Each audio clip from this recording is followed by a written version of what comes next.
Good morning, Eric. Good morning, Chris. How are you doing today? Doing great. I am too. It's a beautiful day here. Calling for rain again. Yeah.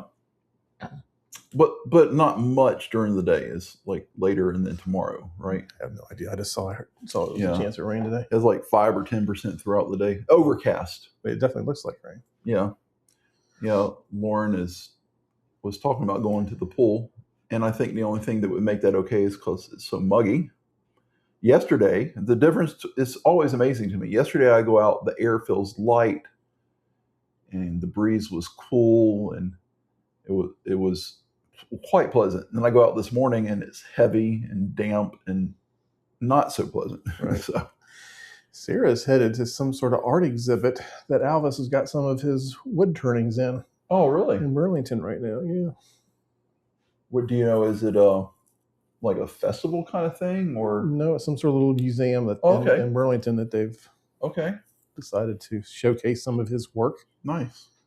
He did win at the state fair, I think it was. He built a wooden stool, and it's impressive, and it won like first prize. Nice at the fair, and he's known more for his bowls than his furniture, but it's impressive. It'd be impressive to pass a wooden stool. I would. He said stool. I apologize to our listeners. My mind is not right. Yes, we have. We're not obviously not caught up on rain from our drought as far as the water tables are concerned. However, the reservoir here, within walking distance of the studio here, is up. I took note of it coming in. It was definitely You don't see any place that was used to be underwater. Right. In fact, it looks like to me it could be a little bit above the water line. So that's encouraging to see because it was like 8 feet down.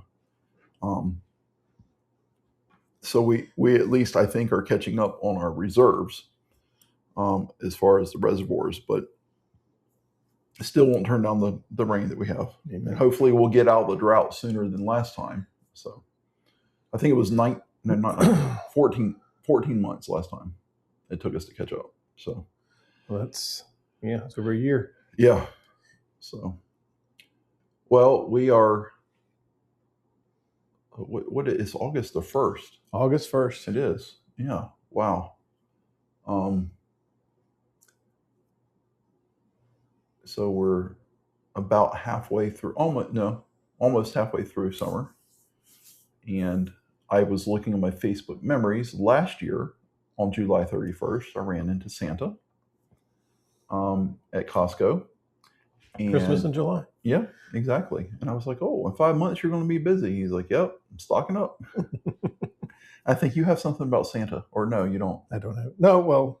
That you just noticed that on one of the events, yes. There's a organization that tracks Santa. Yeah, that's right. Yeah, because I was like, I've heard of that, but I don't know who it is. Okay.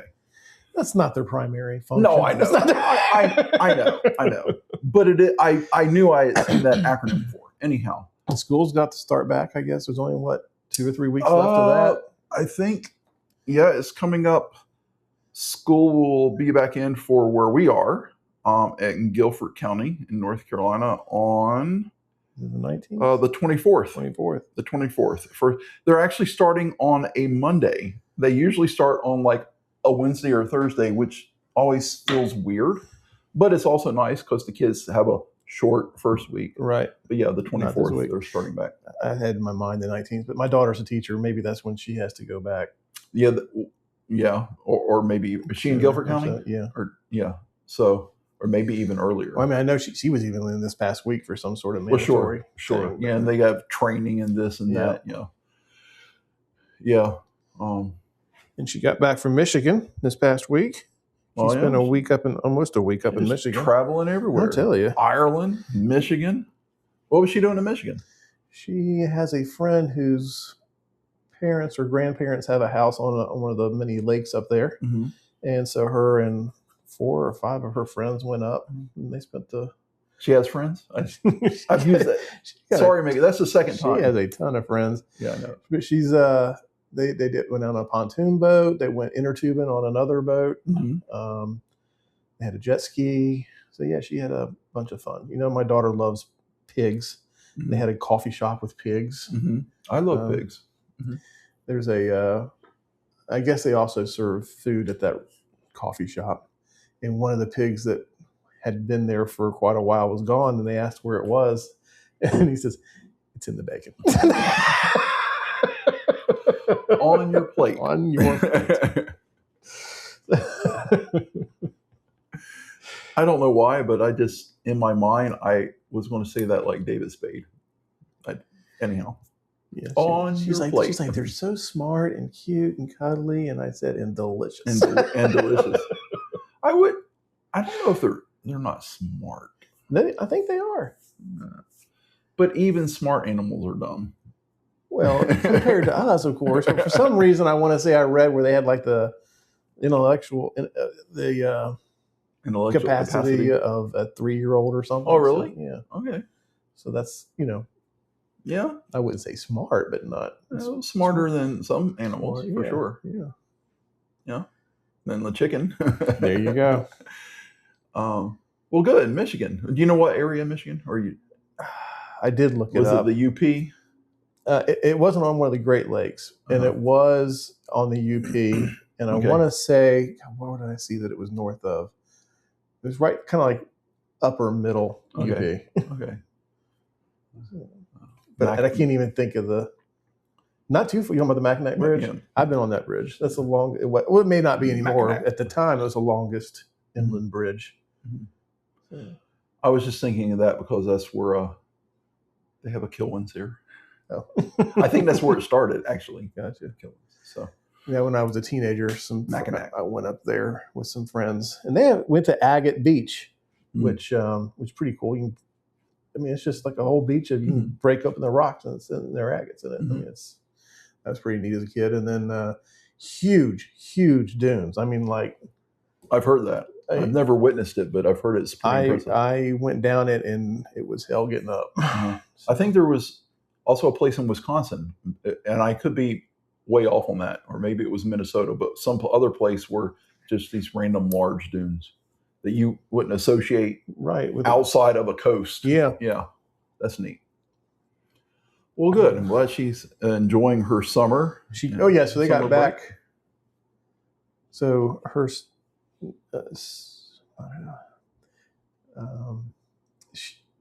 Jason. I don't know how to describe. Let's say Jason. Jason was in L.A. Her mother's friend. Jason, was in L.A. And he flew back to Greensboro on the same day Megan was flying back from Michigan. Mm-hmm. And because of all the storms recently, the flights had got postponed. Mm-hmm. And she got in at the exact same time as him in Charlotte. Mm-hmm. And then was on the same flight from Charlotte back to Greensboro. Gotcha. So, and now her and her mom are on their way to Dayton, Ohio. Cincinnati, to visit my sister. Cincinnati, okay. They're going to go see that Josh Johnson comedian tonight, I think. You don't know Josh Johnson? Mm-hmm. He's funny. I'm not current. Kind of like our news articles, our stories we share. I try to keep current. We have a good one for you today, people. I'm excited about this. Keeping it current. Yes. So, have you subscribed? Some people have they have like a little vignette.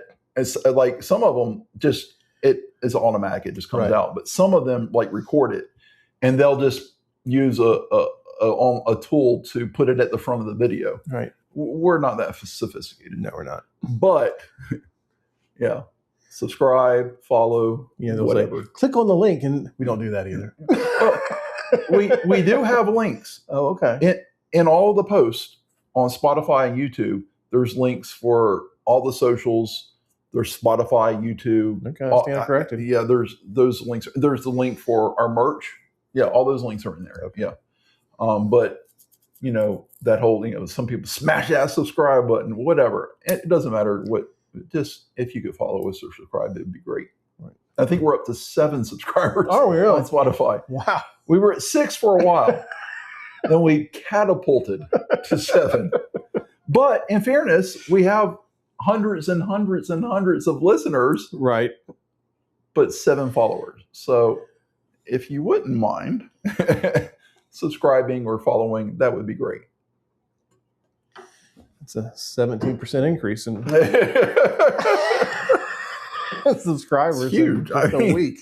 I know, if you think about it, that's pretty big. 17% one way.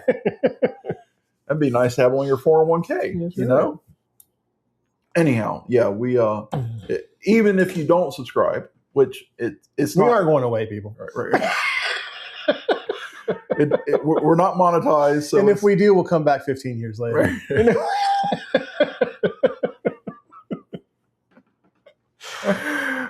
Yeah, that's what we did the first time. Yep. It really was a weird time. I've said this before, because YouTube existed, but it was nothing like it is now. Nobody could even begin to. And I'm not going to say that there wasn't video podcast on YouTube at the time. There might have been. I don't know. But all I knew about was just watching either music videos that were put there by the people that had the rights to put them there, and funny little things here. Like it was nothing like it is now.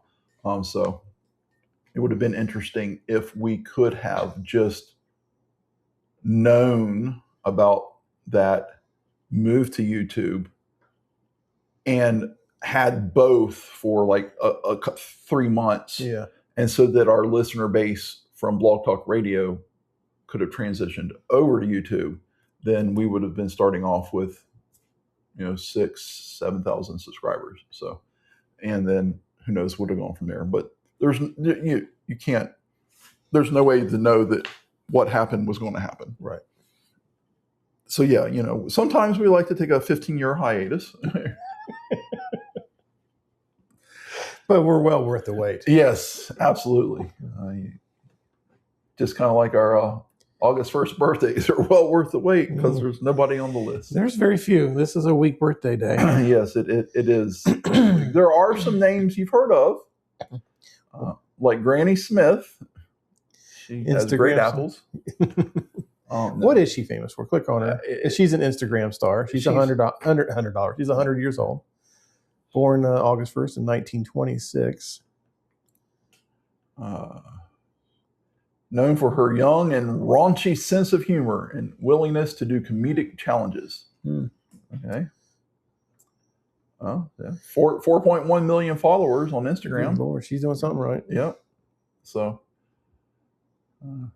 might want to go catch her. You may not, at 100, you don't know how long she's going to be with us. So, what do we have here? Today, Coolio, he passed 4 years ago. But he was born on this date in 1963, a decade before me and 5 years before you. Yep. Born in Pennsylvania. Yeah. Multi-platinum artist. Mm-hmm. He was also had a career as a gourmet cook. Yes. Yes. And he enjoyed cooking, just like I remember an interview where he said he loved just to cook for himself. Gotcha. His name is Artis Leon Ivy Jr. Have you seen Weird Al's cover of Gangster Paradise? I have not. It's called Amish Paradise. It's good. And quick little thing. So you said we didn't have much for him. There was a misunderstanding. Weird Al thought he had permission. His manager called Coolio's manager, and they ended the call with Al's manager thinking he had permission to do the cover. Well, it's not really a cover, a parody. A parody. And so they did it.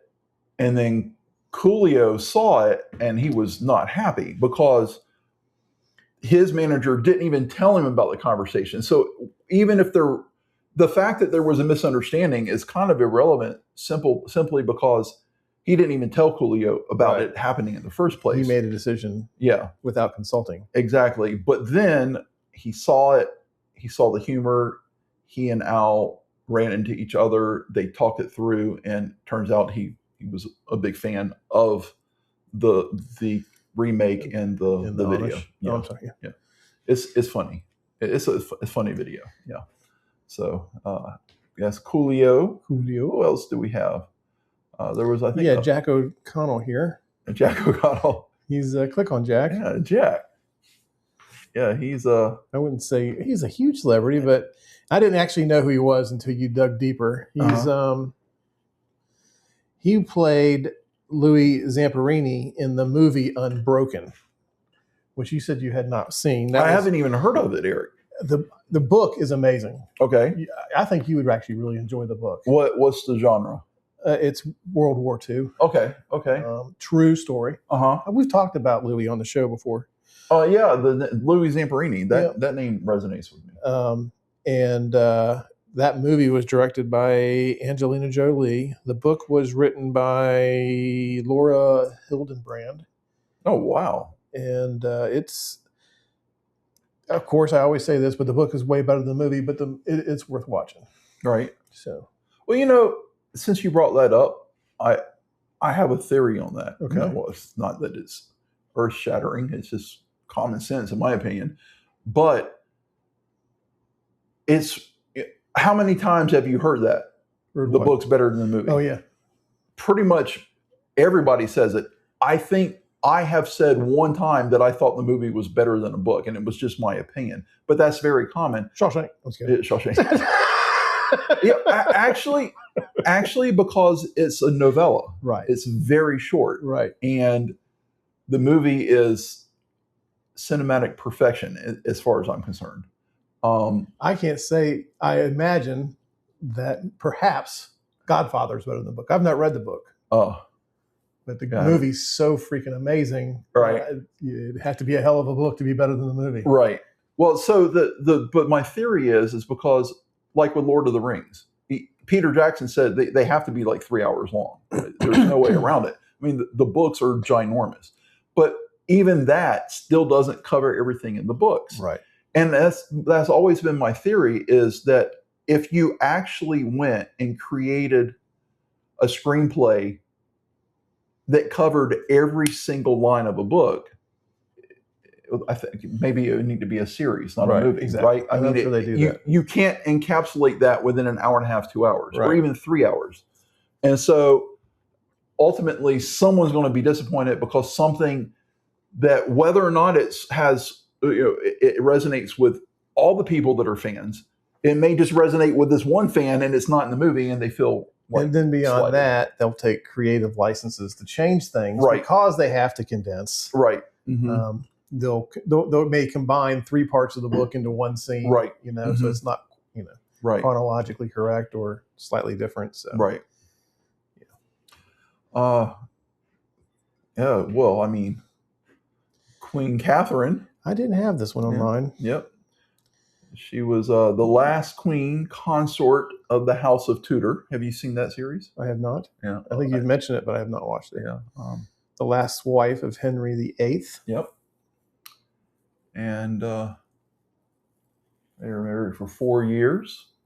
And she published 3 books during her lifetime, supporting the Protestant faith, drawing ire of the Catholics.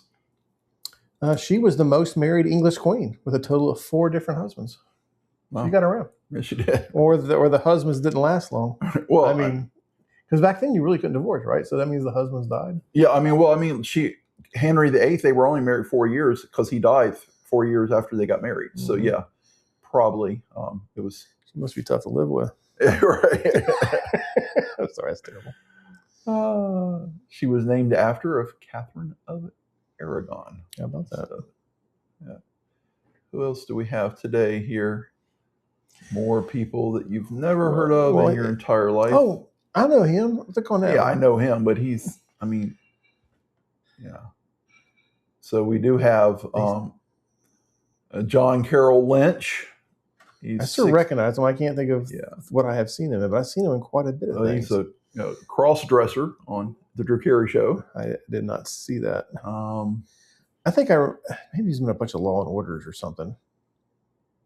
Yeah, I know his face. I know his face too, but I cannot place what he's been in. Yeah. This right down here is the little. He was going to play Nick Offerman's brother. I know. The founder. He was in. Oh, yeah, he did play him. Yeah, the founder. Yeah, I was just talking to Sarah about that movie last night or this morning. See, about you've seen a lot more movies than me. I've not even heard of it. The Founder? Yeah, it's about how McDonald's came to be. Oh, Kroc, right? Well, the McDonald brothers started it, right, and then Kroc basically stole it. Yeah. Well, I mean, I don't know about stole. That seems like a harsh term. It's a great movie. You should watch it, though. Really? Yes. Oh, so okay. I've heard. Yeah, Founder. Mm-hmm.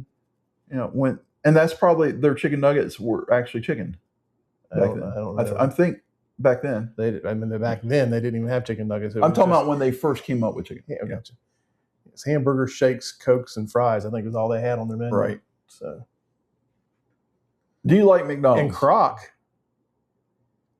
sought them out because he was selling shake machines, and they were buying one outfit was buying like multiples, and so he went to check them out, and then saw their operation, and just fell in love with it and wanted to be a part of it, and then wanted to franchise it, and they wanted to keep control. And anyway, it's a great story. I've read the history of it. Mm-hmm.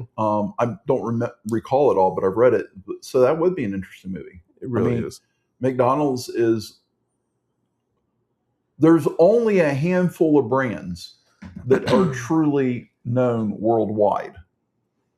And people probably think it's more than it is, but it's not. Like McDonald's is one of those. Mm-hmm. Coke, right? So, I mean, no matter where you go, unless it's, in some village where they've never seen, anybody else in their life, right? I mean, people know McDonald's.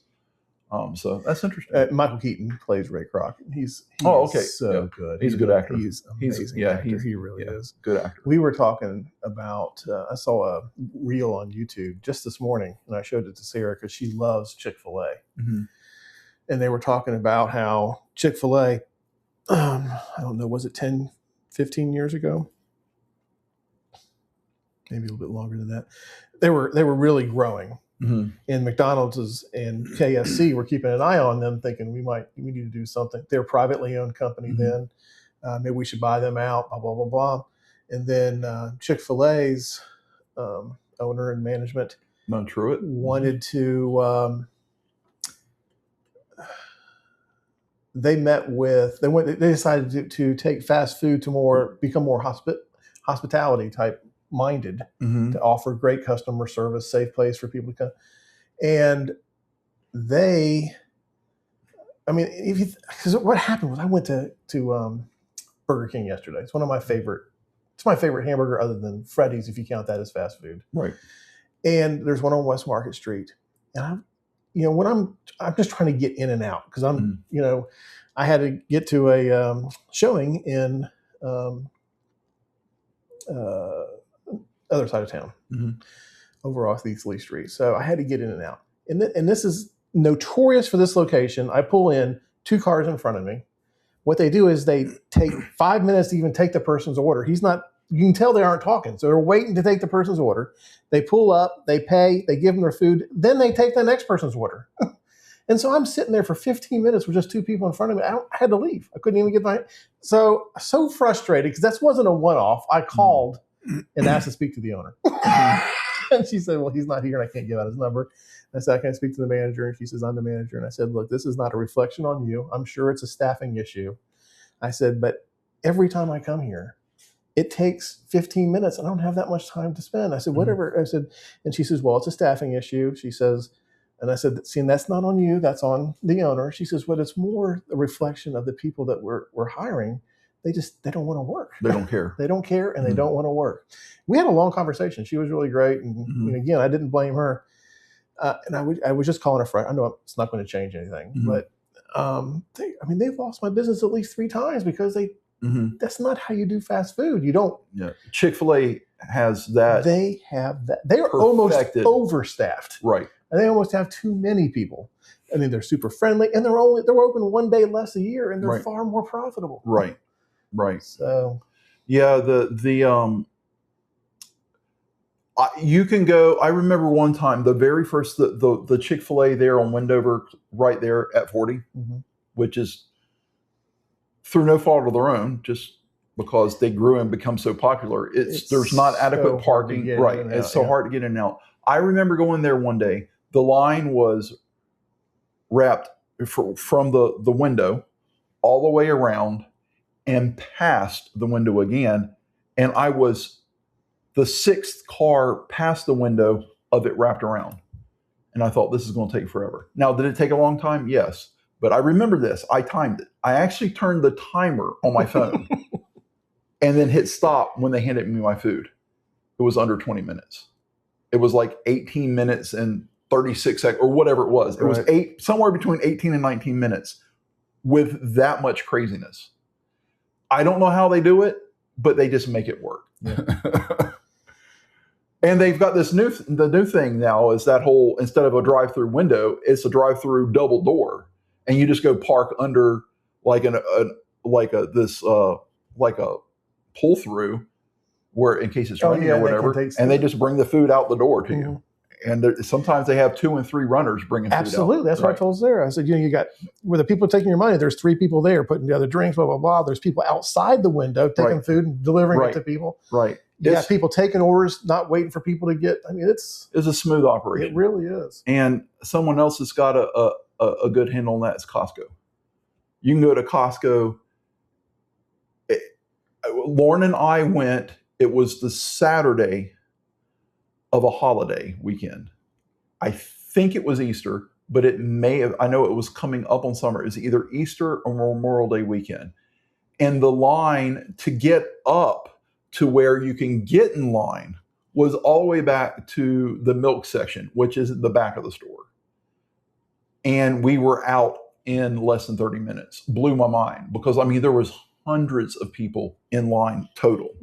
Just so some companies just have it figured out where their process is more efficient. Right. Burger King is not one of them.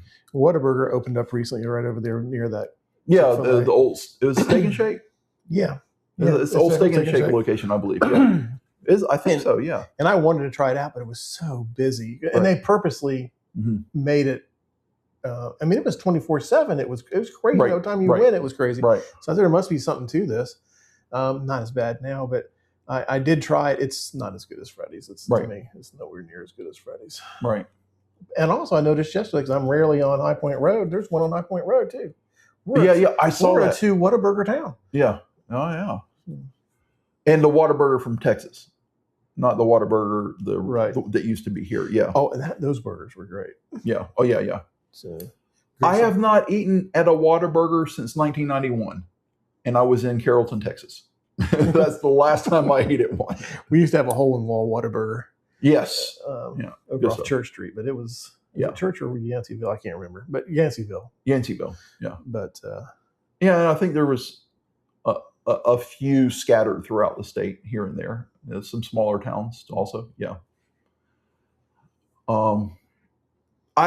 I like Freddy's. Now, generally speaking, do you consider it fast food? Freddy's? Yeah, ish. I mean, it's like they try to go for that whole 50 diners vibe, right? Kind of like Steak and Shake. Except for at Steak and Shake, they took your order and brought it to your table. And I consider it fast food because people don't bring food to you. You have to go place an order, and then you receive it, just like you would at other fast food restaurants. I should try and define that. Maybe I should define fast food as more drive-through than eat-in. Well, I think fast food is kind of, that's the term. It doesn't necessarily mean the food is fast. Right. Clearly for Burger King. Right.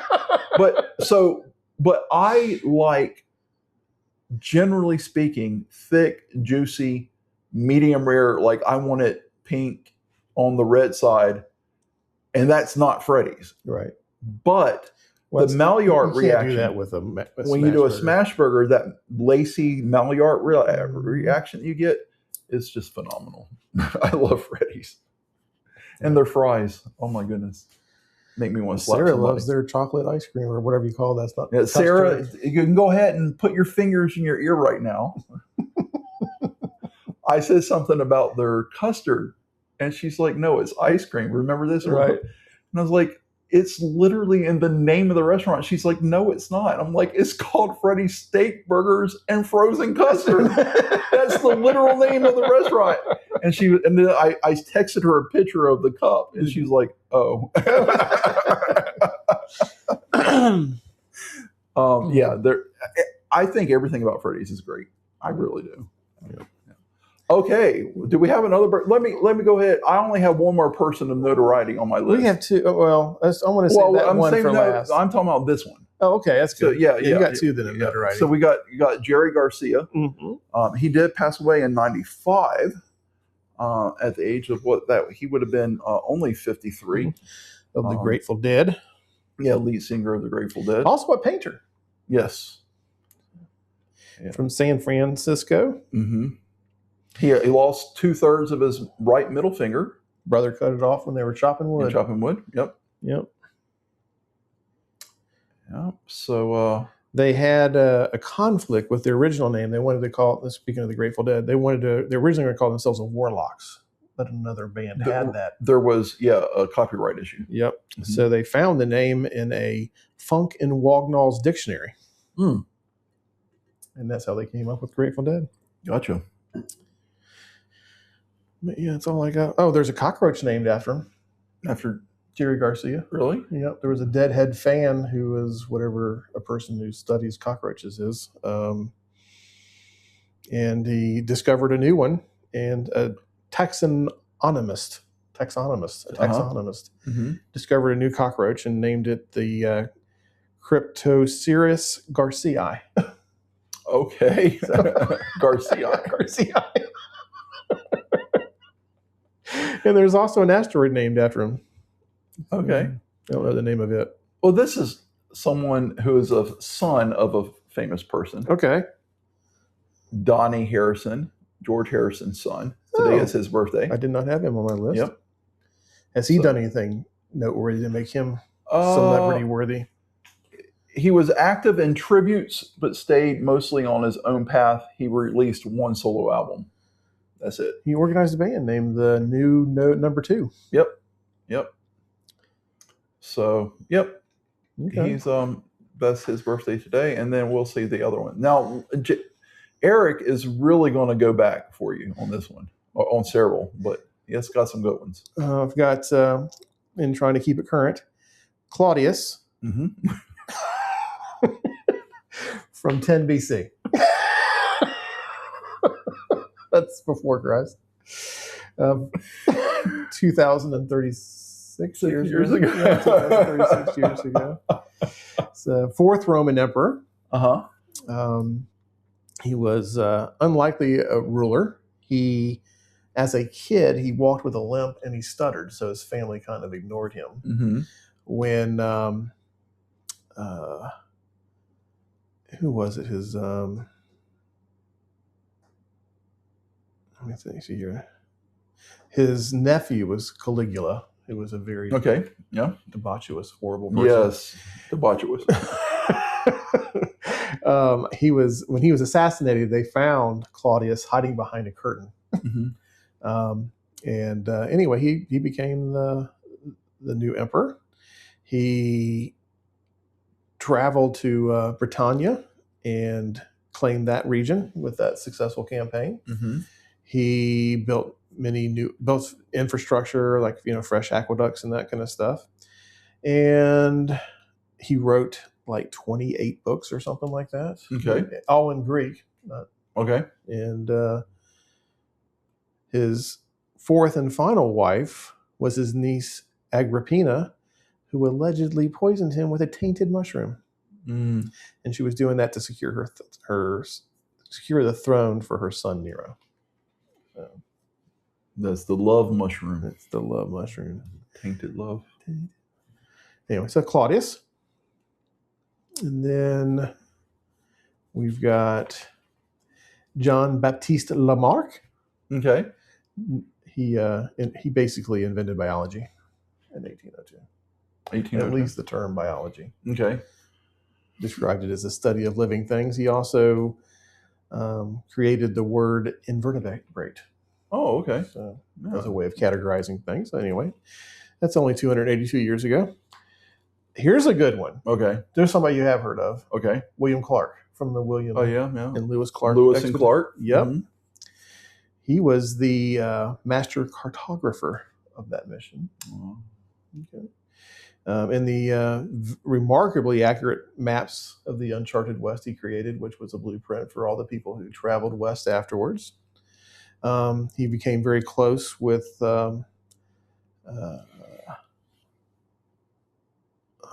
Lewis and named his son Meriwether Lewis Clark. Okay. After his friend. And that's pretty much all I have on him. Although, have you watched the movie Young Washington in Washington? No. That's Young Washington is right? At the theater now. Right. I was going to go see it. I haven't yet. Now I might wait for it to come. I think it'll probably come out on Angel Network eventually. But they're talking. The guy who directed that wants to make one on the Lewis and Clark expedition. Okay. I thought that might be good. Well, cartography, when it began, it's been around thousands of years, but it's impressive to me, especially the fact you called out, and I've read that before, how accurate his were. They didn't have drones and satellites and whatever. Right, yeah. They didn't have anything. And how they did it so accurate is impressive to me. I mean, I work with a bunch in my department. There's a bunch of surveyors, and that is an impressive skill to me. It is. And I don't even know if it's changed that much. They still, the equipment's more technology advanced, but it's the same type principle. Yeah, for doing land, it's all there's some technology, but it's still the same methods. Yeah, it's pretty impressive, I think. There was I read about when I was researching Mr. William Clark. He had a girlfriend, or not even a girlfriend, a woman he liked and met at a young age. And he named a river after her during his adventures, and they eventually married. Okay. When they got back. What was the river? It's not a famous one. Mississippi. Judith or something? No. Judith. I really think it was Judith. The Nile. The Nile. Wait a second. It's not where they win. Okay, cool. Yep. Let's see. William Clark. Here's somebody else historically relevant to our country. Francis Scott Key was born on this day in 1779. Yeah, very relevant to our country. Mm-hmm. He may have wrote a song you've heard. Star Spangled Banner. Mm-hmm. He was also an American lawyer. And, I mean, he argued 100 cases before the U.S. Supreme Court. Wow. That was active. That is very active. He also was a U.S. attorney for the District of Columbia under President Jackson. And he actually prosecuted Richard Lawrence, who attempted the first ever assassination of a president against Andrew Jackson. Oh, okay. So he didn't kill him. Mm-hmm. And it was attempted, though. Yeah. Mm-hmm. And he was found not guilty from mental defect or something. He spent like 29 years in the asylum, which is probably just as bad, if not worse, back then. But yeah. 26 years. That's probably about the worst punishment you could think of. Yep. So anyway, that's all I got on Mr. Francis Scott Key. Mm-hmm. Also, born on this date in 1809 was William Barrett Travis, also an American lawyer and soldier, and the commander at the Battle of Alamo. Okay. Barrett Travis. Travis. Okay. Yeah, he was the commander of the... Have you ever been there? I have not. I've been there twice. I've only been to Dallas and Houston. skirted over to Galveston while I was there. But yeah, I've not been. I've never been to the coast. I've never been to Galveston. That was neat. Well, my cousin, they've moved now. Her husband he's retired, but before he retired, his job is pretty cool, but it required them to move on every 2 to 5 years. Basically, his specialty was helping. It was mostly regional. It wasn't like things like nationwide health, like, Kaiser or something like that. Mm-hmm. But he would go in where they were struggling, and he would put a plan in for them to turn around and be, in the positive and be like a consultant. Yeah, consultant. And so they were in Galveston at the time, Mm-hmm. and I gone down I went to meet Lauren for a Christmas party, and then I stayed with Todd and Sharon for a couple nights so I could go over and see her in Galveston. So they should probably be back next. They're the ones who were on the 3-month trip around the country. Back in August, some point in August, right? This month. Yeah. He called me on my birthday, and I said, so how he asked me a bunch of questions, and I said, well, how's it going for you? He's like, well, right now I'm enjoying the view. They had just, like, when he called me, they had just got situated in their spot for the next 3 weeks or whatever it was. And everything was set up, and they were sitting there just taking a break from that. And he was somewhere in the Rockies. Gotcha. And he was trying to describe it to me. I would have needed a picture, right? Yeah. So. And even then, pictures don't usually do it justice. Sure. Yeah, he was one of the first to die in the Alamo battle. He was shot in the head like in the first few minutes. Wow. Mm-hmm. Barrett Travis, and I wonder if he's named after him. Who? So I talk about a guy I used to work with, Travis. Mm-hmm. Yeah. His first name is Barrett. Maybe he's a descendant. His name was Barrett Travis Cano, his last name. So, but Barrett Travis, and he's in Texas. He's actually in San Antonio. So I guarantee you there's a connection. There's got to, if at least named after him, right? Absolutely. Yeah. So that's, I've never made that connection. Yeah. Okay, cool. Let's see here. Also on this date, in 1819, Herman Melville was born. Oh, yeah. Author of Moby Dick. Mm-hmm. He lived a wild life. He sailed on whaling ships. Mm-hmm. He lived on a Pacific island where the residents of that island were supposedly cannibals. Cannibals, right? Mm-hmm. Mm-hmm. I think he worked as a customs inspector. He was joined in a mutiny on one ship, went to Tahitian jail after that, escaped from that jail, and then wrote Moby Dick, based on a true life sinking of the Essex that was sunk by an angry whale. Mm-hmm. Now, obviously, that's not.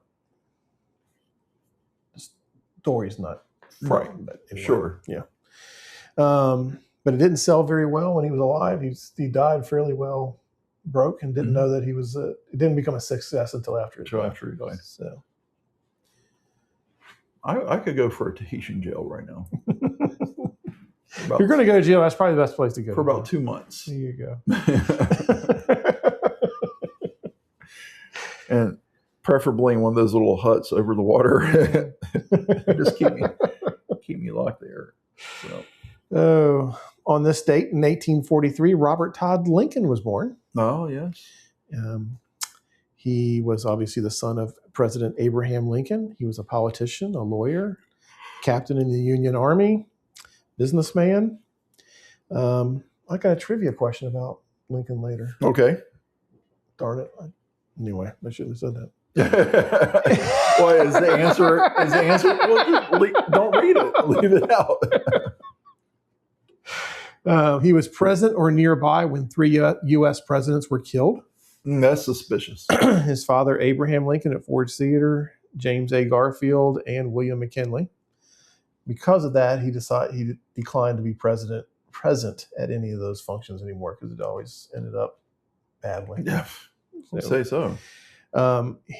Shortly before Abraham Lincoln's death, he was on a train platform. Have you heard of this? Mm-mm. He fell onto the tracks and was rescued and lifted off the tracks by the brother of John Wilkes Booth, Edwin Booth.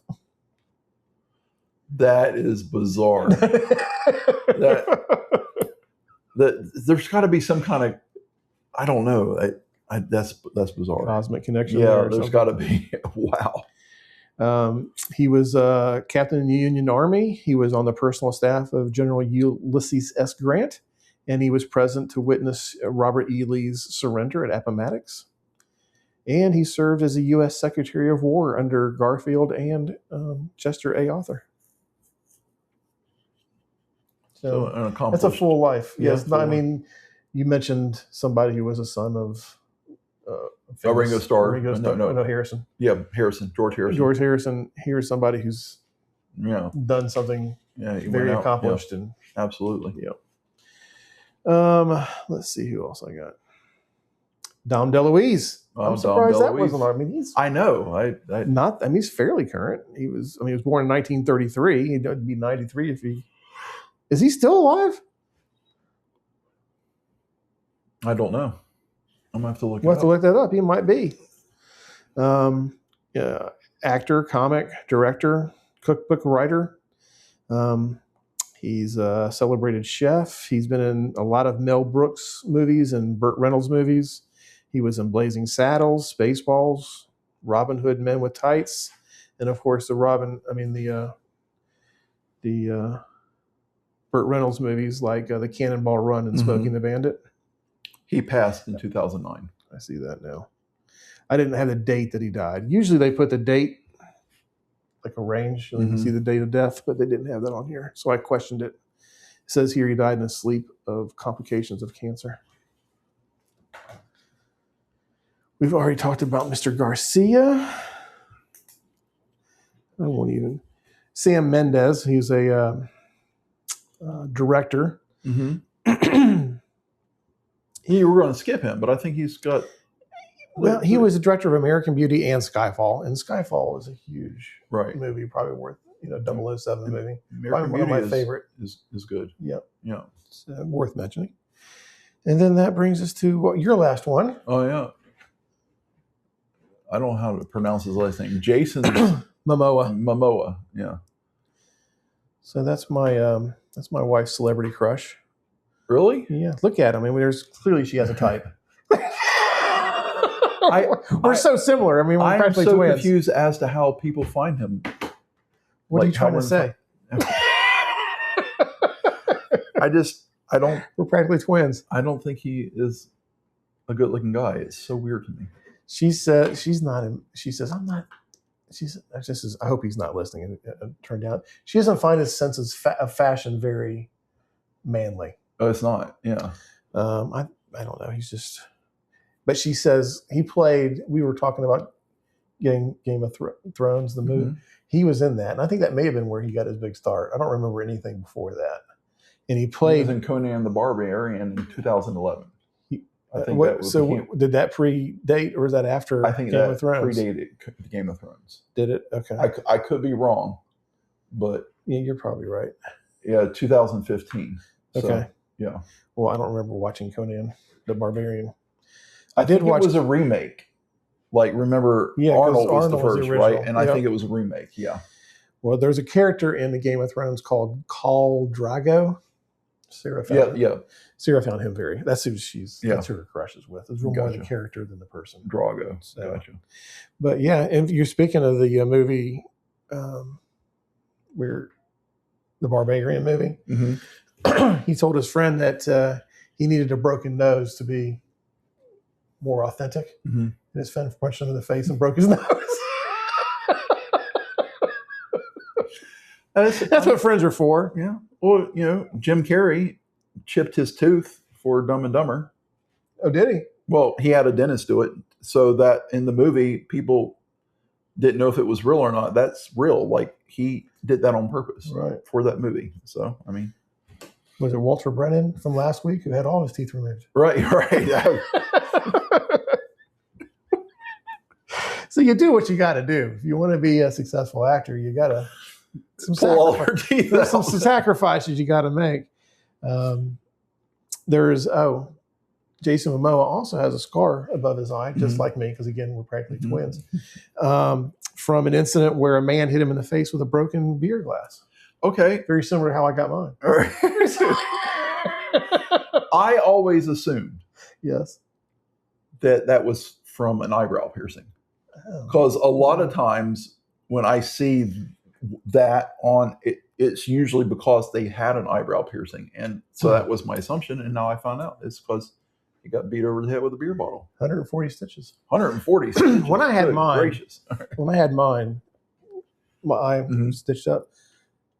They numbed me up so much in my face. I thought they were sewing down here in my cheek. And so when I got out of the hospital and got home, I'm thinking but it didn't. It went right across here. So. Yes, it's weird when you're numbed up because you feel it and your brain tells you that what you're feeling should hurt, but it doesn't hurt. Right. Yeah, and you're right. You have no really you can't really delineate where it is. Right. Well, that's our birthdays. Well, there is one on the history.com. I didn't have him. Saint Laurent. Yeah. French fashion designer. French. He was very French. Kind of, came up with the whole tuxedo thing. Did he really? No, he invented the tuxedo. Yeah, well, he's credited for designing it, like ready to wear kind of stuff. Yeah. So that was. Let's see here. We got this day in history, and I'll give the listeners a little small nibble here. Okay. You thought that 10 BC was impressive. Just wait, Eric's got something for you. Because I have in 1498. Oh, that's current. Christopher Columbus. I think I have. I don't know how many I got before that. He set sights on the coast of Venezuela. What is Venezuela now? And he thought it was an island, and he called it the Isle Santa, and claimed it for Spain. He did. So yeah, he discovered the mouth of the Orinoco River, and thought that it would lead to the Garden of Eden. Yes. So he was wrong on many every which way possible. Yeah. He thought he made it to India. Yeah, he was just all over the place. But he was. He did what needed to be done to make it happen. Yep. So, well, I can beat that. I do go back a little bit further than that on my first one. I go back to 30 BC. 30. Just 2,056 years ago. Octavian, later to be known as Caesar Augustus, enters Alexandria in Egypt, bringing it under Roman Republic control. And it led to the deaths of Mark Antony and Cleopatra. And Cleopatra was the last pharaoh in the end of pharaoh rule in Egypt. Right. And it was the start of the Roman Empire. I just did not know that era was BC. Cleopatra. I don't know where I thought it landed. I thought it landed much later than that. So I'm okay. I'm learning something. Well, here's something even. So he conquered it, Egypt, not like in Alexandria, and he made it his own private property. He didn't turn it over to the Roman rule. He made it his own private property that no other Romans leaders could even come visit without his permission. Had a high opinion of himself. All right, Octavian. So yeah, and of course, Egypt was rich with grain and that kind of stuff, which helped feed Rome. So the people were behind him, right? So they didn't mind that he owned all of Egypt as his own personal vacation place. He ordered the death of Caesarion, the son of Cleopatra and Julius Caesar, and because he thought that they were a rival to his power, and he. It just says that ended the 3,000 years of Egyptian kings and queens. That is interesting. And, you know, I've got to go back and read some on that. I'm not saying I don't believe you. What I'm saying is, like, I'm somewhat embarrassed that I didn't realize where that was in history, but I thought it was later on with all that. So I have to go do that's some one of the things I research. love about this, is it brings up, makes me realize time frames and Right. stuff Right, better. for sure. What else you got? Well, today in 1861, the world's first weather forecast was published, and it was 62 degrees and clear skies. And I asked if that was an accurate forecast. I don't think they said, which makes me guess that it wasn't. Yeah, it was probably 58 and rainy. 58 and rainy. So I have something science related to go along with that. Mhm. A little bit earlier in 1774, English chemist Joseph Priestley discovers oxygen. I was kind of dumbfounded by that. I mean, were they living in a vacuum prior to that? Or I was wondering how you're going to work that living in a vacuum thing. That was good. Because when he said that, it's like, I know discovered and invented are not the same words, but in my mind, I was thinking invented. I was like, what? Like, didn't they discover it when they first took their first breath? right? Yeah, I discovered oxygen when the doctor slapped my butt. He did do a experiment and found that mice could live longer in a jar with this new glass, almost 4 times longer. Okay. Maybe we should be pumping oxygen into our studios here. Yeah. Let's see. What else do we have here? Another science-related thing. Mm-hmm. In 1793, France becomes the first country to use the metric system. Okay. The French Academy of Sciences defined the new meter as 1/10,000,000th of the distance from the North Pole to the equator. And when they adopted this, they hadn't even finished measuring it yet. Right. So they guessed, and they had a provisional measurement for what it was. And that's why we call ours imperial. Just throwing that out there, no offense to all the rest of the world. And so France wanted America to adopt this new standard. So they created a kilogram prototype and sent it to Thomas Jefferson. But the ship they sent it on got blown off course and went to the Caribbean and was captured by British privateer pirates and didn't make it. If they had only finished that measurement from the North Pole to the equator first, maybe they wouldn't have got off course. Maybe. I'm just throwing that out there.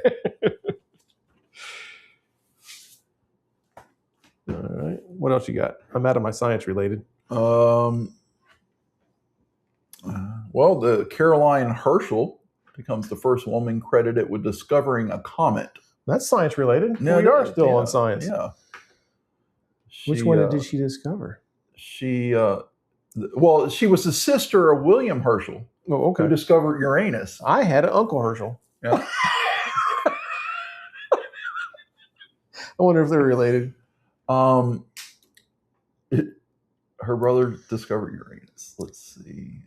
She receives less credit than William Herschel. Well, do they not name the name of the?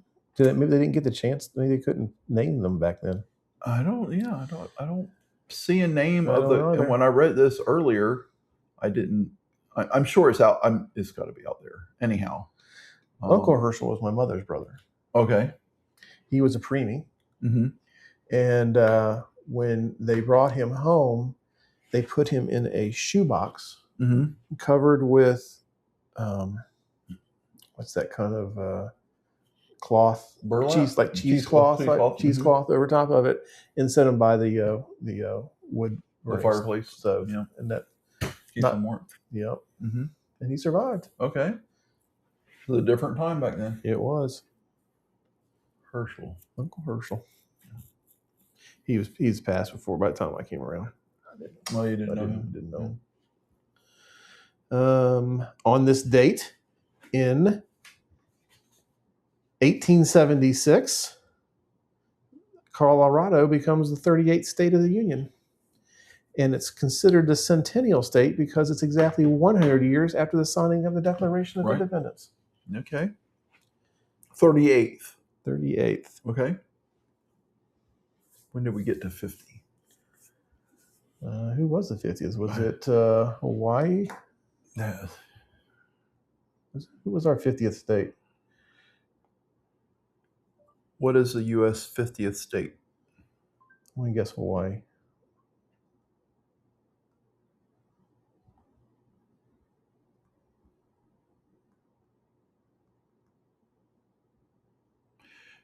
It was Hawaii. All right. Admitted to the Union August 21st, 1959. Wow. See, in my mind, I know that this isn't right, but if I don't give it much thought, it's always that all 50 states were 50 states, like from the beginning or a long time ago. And like here, the last one, the 50th, was, in 1959. Yeah. So I mean, only 10 years before I was born. That's crazy. Mm-hmm. 9 years. Yeah, our parents were born and came up without 50 states. Yeah, without 50 states and without Hawaii being a state. Yeah. Mm-hmm. On this date in 1900, the first Michelin guide was published. Okay. It was a guide to encourage more road travel and boost tire sales.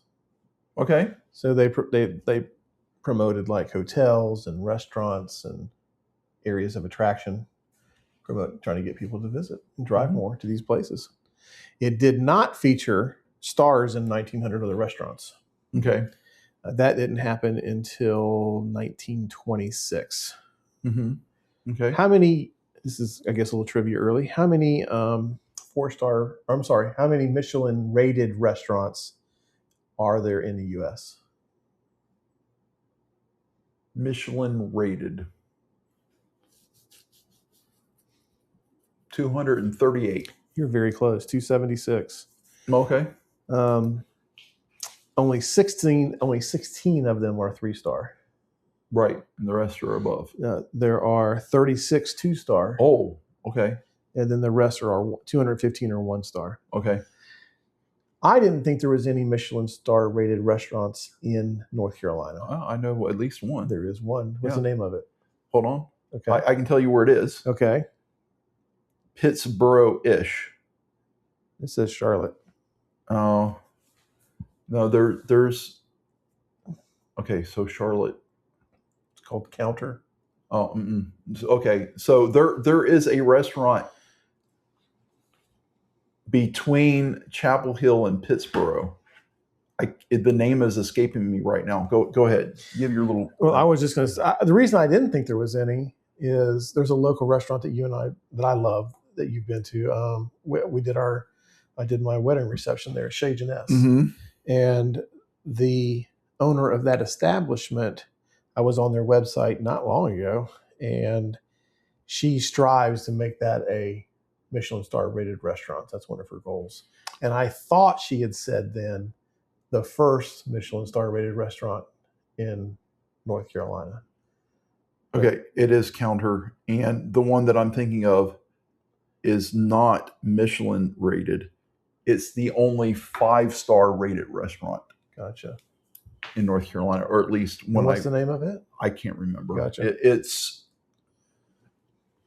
like it's some high-end fancy place. Have you ever eaten at a Michelin star rated?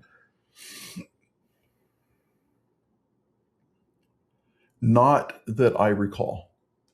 If I have, I don't think I have. One that I know of, and that was Emeril's in New Orleans. Okay. And that's been many years ago. I think Lauren ate at one when she was on a business trip and they got taken out and wined and dined. I wonder if Giada's in Vegas is. I've eaten there. Guess how much a Wagyu steak at Culture is in Charlotte? Counter, I'm sorry. What cut of steak? Well, it didn't say. So, it says Wagyu beef dinner. For the steak by itself, I'm going to say 175. 750. 750. That's ridiculous. Giada's is not Michelin rated. Yeah. So it's around $255 a person. Mm-hmm. And I just saw on their website yesterday that maybe I saw it in an article. I saw it in an article about their restaurant in Charlotte that they're going to offer a $1,500 a person. Well, that makes sense. Yeah. They said, well, if people are willing to pay for it, who are we to judge? Oh, no, I agree. I mean, I have eaten food that, for me and my taste buds and all the senses that I use when I'm eating food, has been phenomenal for a fraction of that. Oh, amen. So, and they'll say like a 12-course meal, but their portions are small. It's like two bites per portion. Yeah, it's like the plate is like two little teeny things. And now I don't remember emeralds being that small of a portion back then, but maybe it's changed, or maybe it was. I don't remember. I don't know. What else you got? Well, today in 1981, MTV launched. Oh my gosh, that's a big one. Yep. Yeah, and they are off the air now. So that's how current we are. That was just 1981, not that long ago, people. You're right. And then I did want to, because I wanted to tie something into the whole Jason Momoa Grog or whatever his name is. 1996. There you go. Game of Thrones, the novel, was released on this date in 1996. I didn't know if you had that or not, but I did, but I don't know where I have it. And also this date in 1996, Michael Johnson got his third gold medal. How about that? Yep. So, sprinter in an Olympics. And Kurt Angle, it may not have been this day, but Kurt Angle won a gold medal in the U.S. Olympics. 2 gold medals with a broken neck. Wow. Yeah. He wrestled. Yeah. He became a professional wrestler and very successful, but he was a legit wrestler. He won 2 gold medals with a broken neck. So that's impressive to me. It is. I don't have a lot of interesting facts on it, but that is interesting that George Martin published the Game of Thrones on the same day as Jason Momoa's birthday. And Jason Momoa ended up starring in Game of Thrones, right? Game of Thrones. Yep. So that was a neat little tie-in there. Indeed. I've got in 1933, New York Yankees future Hall of Fame pitcher Carl Hubble sets a Major League Baseball record for consecutive scoreless innings at 45 1/3. Okay. Innings. So then I had to look up and see who has the most now. Do you make any guesses? Right now, currently, I couldn't make it. Who holds the record for the most Major League Baseball? Oh, the record. The record for the most consecutive scoreless innings pitched. Innings. Okay, well, I don't know the answer to that, but can you give me a reference in time? Is it like, are they currently active, or is it someone within the past 30 years, 50 years? Like, they aren't active. I don't believe either one of these are active anymore. Scoreless innings. Oral Hershiser. Yeah, he holds the major. 59. 59. Followed closely by Don Drysdale with 58. Okay, yeah. And then Walter Johnson at 55 2/3. Yeah, none are active. Oral Hershiser, I liked him. He's a good pitcher. Also on this date, in 1936, the Summer Olympic Games on number 11 in Berlin opened with Adolf Hitler. Was Omar there? Omar. Number 11? Or 11? Oh.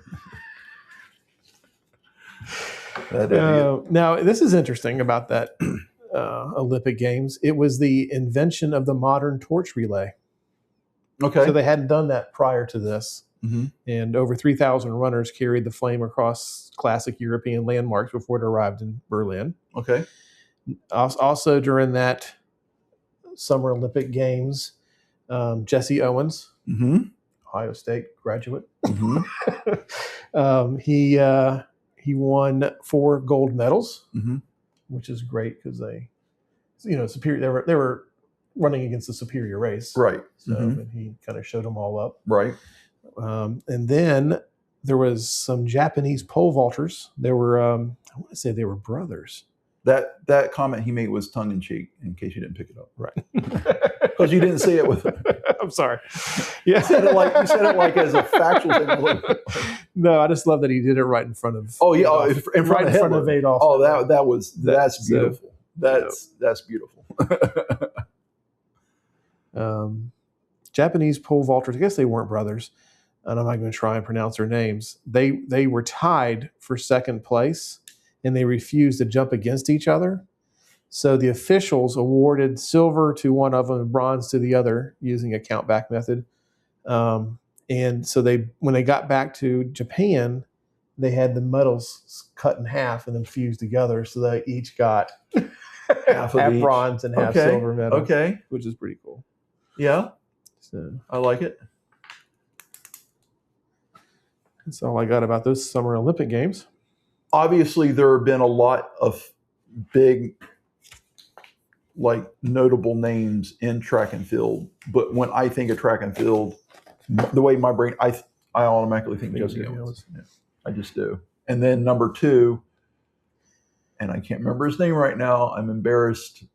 The long jumper. Anyhow, yeah, that's interesting. Well, who's the one that just recently had the sex change? Oh, Bruce Jenner. Bruce Jenner. Yeah. When I was a kid, that was who I. Yeah, for sure. He was dominant in the decathlon, right? Yes, absolutely. All over the Wheaties boxes and. And then who's the Usain Bolt? Usain Bolt. Well, yeah. I mean.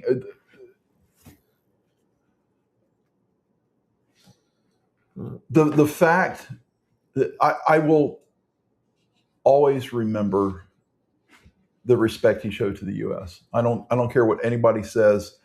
That and in fact I thought about that this week. All this negativity about our country from people that are in desperate need of some help. I always cleanse my mind of that foolishness by thinking back on him because he is not American. And he had so much reverence for our country and our anthem that he literally stopped mid-interview because the Star Spangled Banner was playing.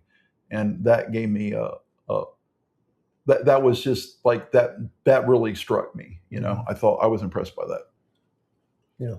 And have you seen pictures of him recently? People are giving him a hard time because he's got a little pot belly and this and that. I'm like, dude, he's retired. Right. Let him enjoy life. 85 years ago today, the first Jeep was produced. Okay. By Jeep Motor Company, right? They were on their own. They weren't with Chrysler at the time. Right. I believe you're right. Yeah, I believe so. Did it come with a rubber ducky?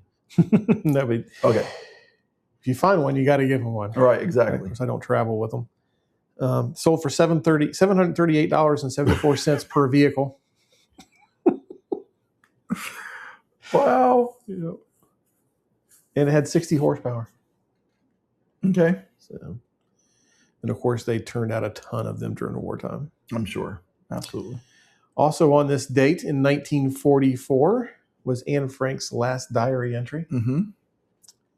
She was arrested just 3 days later. And her father, Otto, who survived the camps, fulfilled her dream of sharing her inner thoughts by publishing her diary. Anne died on March or February of 1945 at the age of 15. Wow. Just a kid. Her and her sister both died. And they think of typhus. On this date, trying to bring up the mood here a little bit, in 1945, Ott hits 500th home run to become, I think, the third player to have hit at least 500 home runs. Before that, it was Babe Ruth and Jimmy Fox. Mm-hmm. So that was when Mel Ott did that. And he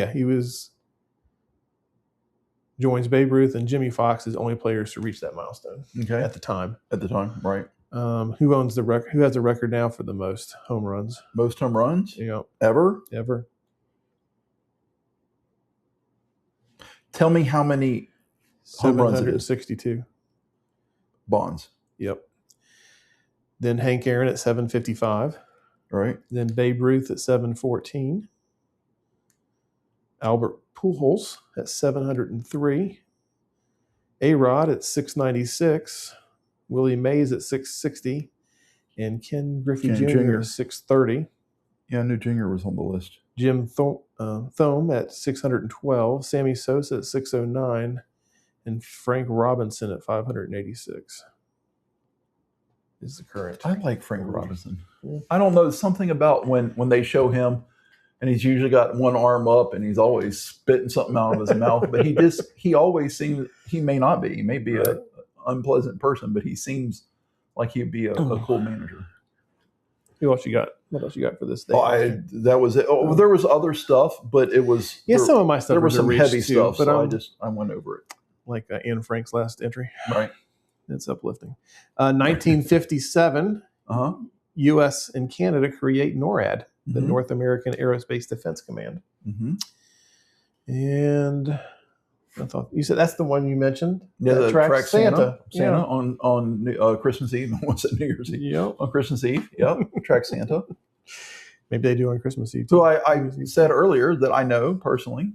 Yeah, that's right. You just met him. He comes to our house Christmas Eve, eats dinner with us. Last home in July. Yep. And then Aretha Franklin recorded her first recording session with Columbia Records on this date in history in New York City. Okay. That was 66 years ago, 1960. 1971, Sonny and Cher Comedy Hour debuts on CBS. Okay. And that was 55 years ago. For some reason, it was probably from a YouTube video that Sarah watched. She got a bug up. She wanted to go back and watch some of these. So we watched them with her mom and Elvis. They don't hold up. Mm-hmm. They don't hold up. I'm even sure we made it through one or two, a full episode. For me, I'm going to be careful. No, I'm not going to be careful. I won't be harsh. For me, there are a lot of things from the 70s. TV, those kind of variety shows, music. There's plenty of music from the 70s I like, but there's a lot of stuff from the 70s that just doesn't hold up for me. And I'm going to upset a lot of people. I feel the same way about the 80s. So it wasn't really until the 90s, and not that there's not stuff from the 90s that doesn't hold up, but the 80s and 70s and 80s just they don't do it for me. Like Top Gun. That was it. I mean, Rocky. I'm gonna say, did you watch Top Gun? No, didn't you say you might? I'm trying. I'm going to be honest. I have gone into Netflix. I've searched for it. I've had it. I've even pressed play now. And then I hit the home button. I've tried. Baby steps. I've tried. Yeah. On this day in 1971, Richard Petty wins the Dixie 500 in Atlanta to become the first NASCAR driver to win $1 million in career earnings. Yep. A former neighbor of yours. He did. He lived right behind me. Yep. And my mother as well. You said many years before you. Right. Didn't you say that when he lived next to your mother, how old was he then? He wasn't even racing then. No, he wasn't racing. No. I don't know exactly how old he would have been, but he was a young man, maybe a teenager. He and my mother are not far apart in age.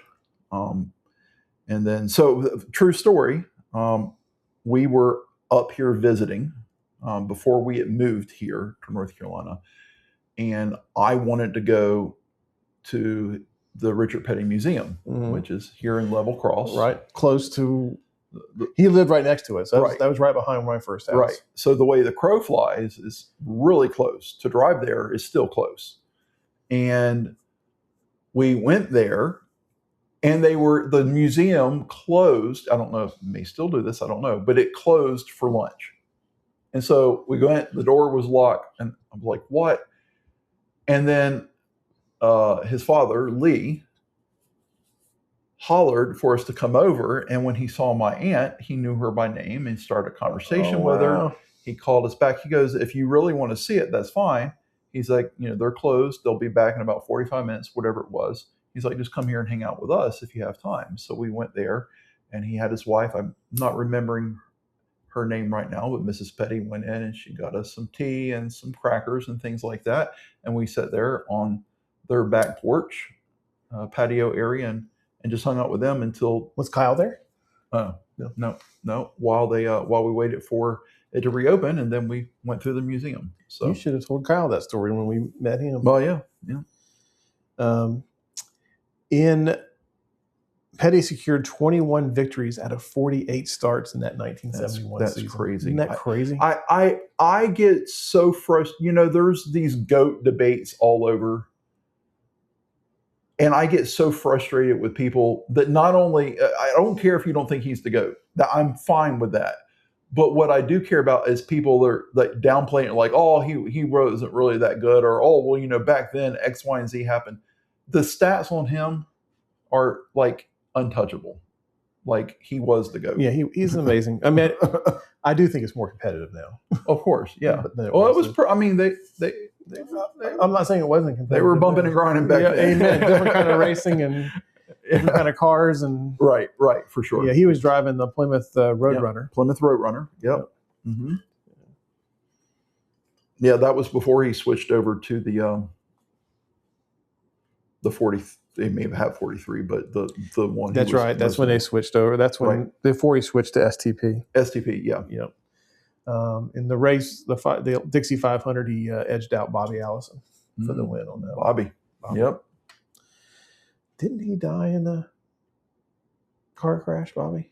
I think he did. I think he did. Yep.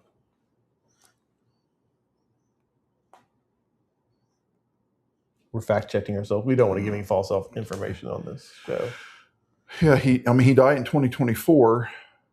Oh, see. Really? Then I might be wrong, because I was thinking. Yeah, I think you're thinking of someone else. He. Yeah, let me see here. Later life and death. I am thinking of somebody else. You're died thinking in 2024. Yeah. And we've mentioned it before, but we'll go ahead and call it out again. I wouldn't say either one of us are huge race fans. Right. But this is where NASCAR was founded, in our state. Yeah. Bootleggers running from the law. We have a NASCAR expert we could have on the show. Who's that? Todd. Oh, really? Oh, that's right. Yeah. And we have mentioned before, I've mentioned it recently, I'm very, very happy, even though I'm not a huge NASCAR fan, that North Wilkesboro is not only open, but they're actually going to have a race there. Right. Because I had a race there. Yeah, but driving by it and it's all grown up, trees growing through the stands, dilapidated. I mean, I didn't understand why they didn't tear it all down. I believe he said he's on the board of directors over there. Todd is. Yeah, that's how he's integrated he is into the sport. So, on this date in history, in 1972. The first Watergate article was published by Woodward and Bernstein, revealing that a $25,000 cashier's check meant for Richard Nixon's re-election campaign wound up in a burglar's bank account. Pretty damning evidence. I am not a crook. I plead the fifth. Of course, politicians have done far worse than that today and don't even think about getting out of office. Right. And we don't.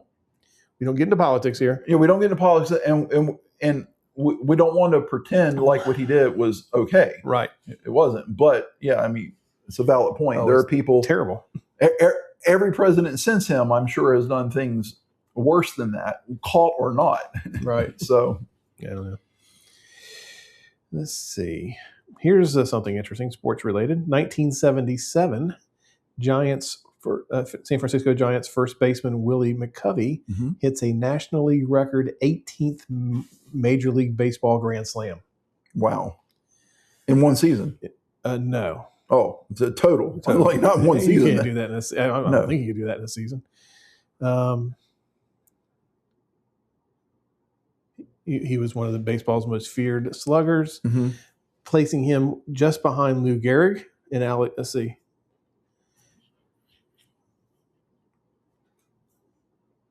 He also hit another home run in that. It wasn't a grand slam, but he hit another home run in that same game. Okay. And that marked his 484th career home run. He ended up with 521 career home runs in his career. So Alex Arod holds the record for the career grand slam right now at 27. 27. Lou Gehrig is at 23, and Manny Ramirez is at 21. Wow. That's a lot of grand slams. It is. That's amazing. You said it couldn't happen to see. It technically could. Technically could. Highly unlikely. I mean, how often are you even in that position? Right. And then to capitalize it on it. Yeah, that's crazy. Last week we had a in-park grand slam. I never heard. I mean, I've heard of in-park home runs, but grand slams, that's impressive. Oh, let's see. What else is worth mentioning? Oh, Rush Limbaugh's show in 1988. He launched the EIB network. EIB. Is that for that was originally on the radio? Yeah, it was originally only on AM. AM, yeah. And he refused to put it on satellite radio to support the AM stations. Right.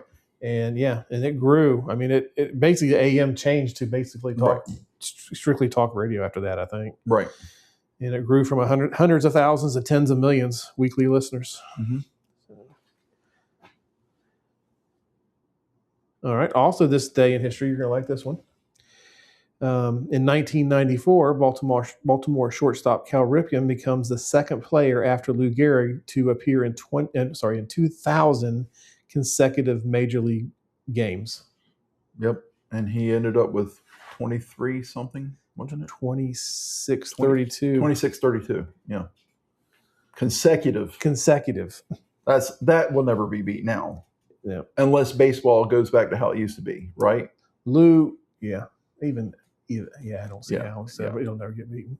Yeah. I'm surprised he was anyway. Lou Gehrig had 2130 by comparison.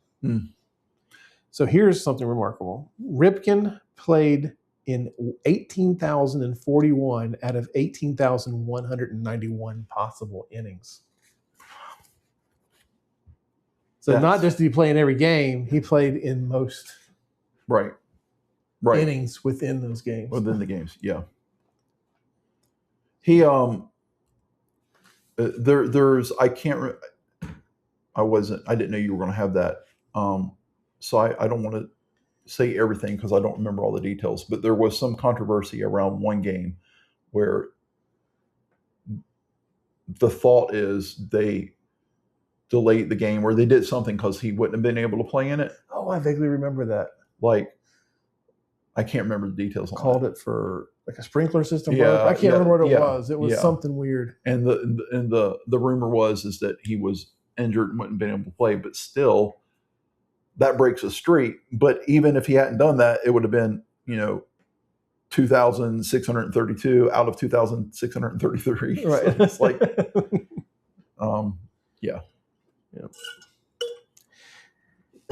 I got one last one.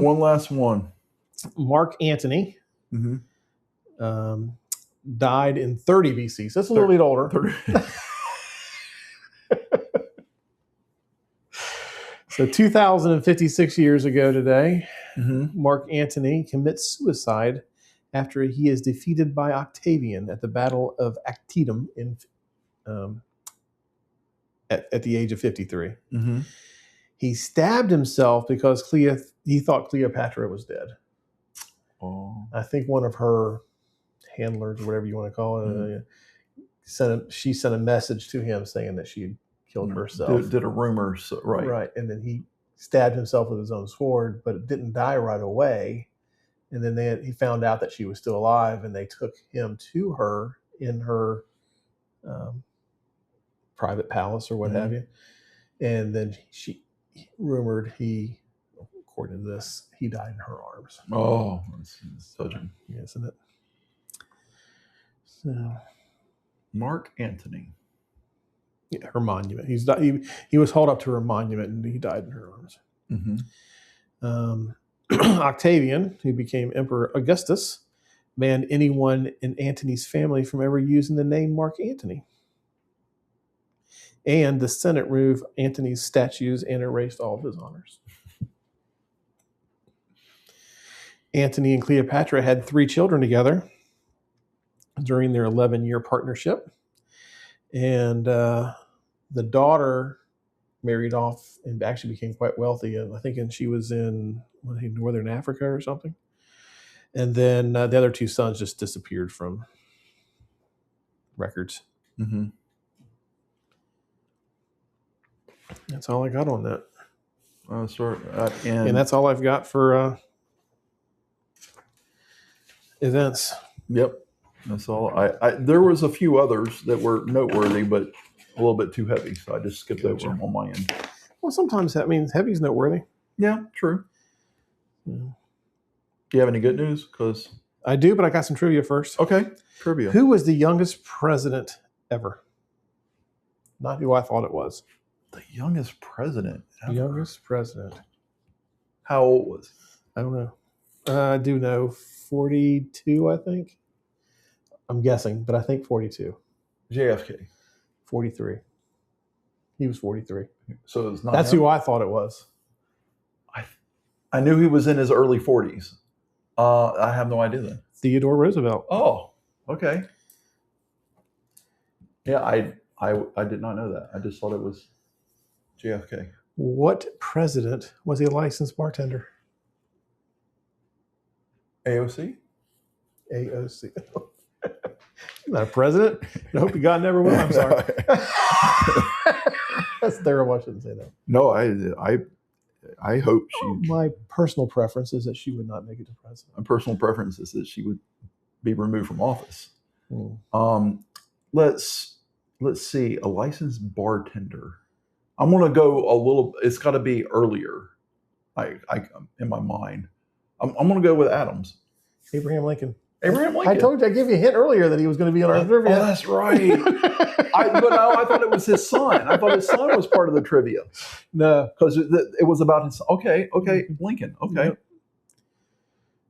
Here's something interesting. Sarah knew this. I did not. Mm-hmm. Where does the vice presidents reside? Well, I've been to their house. I've seen it. You used to live in D.C., so I thought you might know it too. At the vice president's manor. Yeah, which is located where?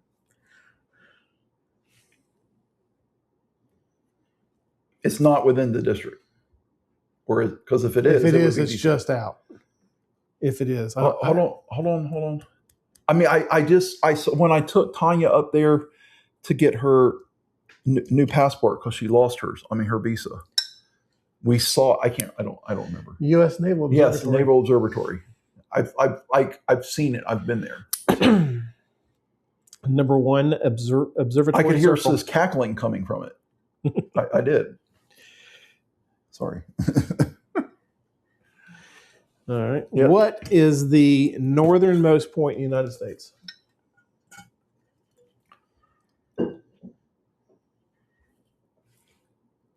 I think this is a trick question. Is it in Alaska? Yes. Okay. So it's I know the answer. It's somewhere in my memory banks, but with my age, I can't recall stuff like I used to. What's the first letter of the city? I hadn't even heard of it. Point Barrow. Point Barrow. Yes. No, I did know that. Yeah. Did you? Yeah.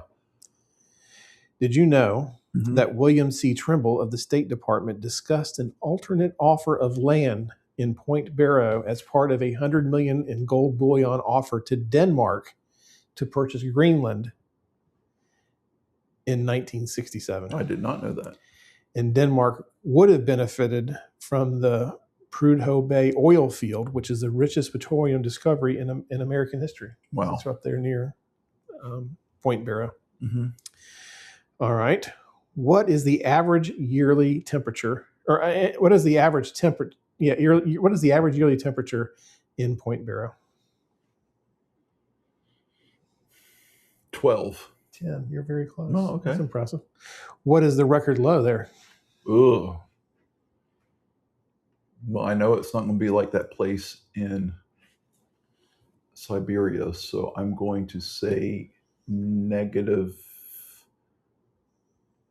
83. Negative 56. Oh, whoa, I was way off then. What are you? Negative 56? Mm-hmm. Okay, yeah.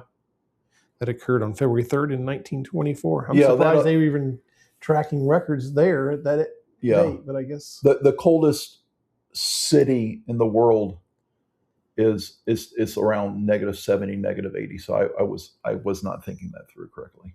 in the continental U.S., Bemidji, I think, Minnesota is the coldest in the continental U.S. Okay.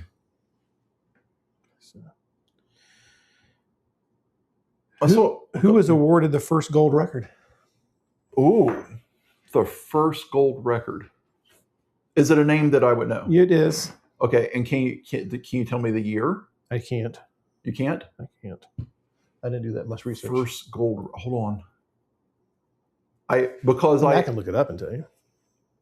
No, I am a music person, and again, I know this like Point Barrow. This is somewhere floating around.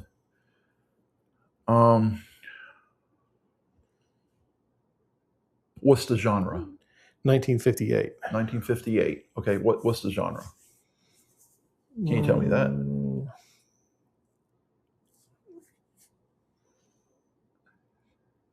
I don't know how I'd rate it. I don't know what genre I would say it's in. Just pop? Yeah, maybe. Yeah, I guess so. Male or female? Male.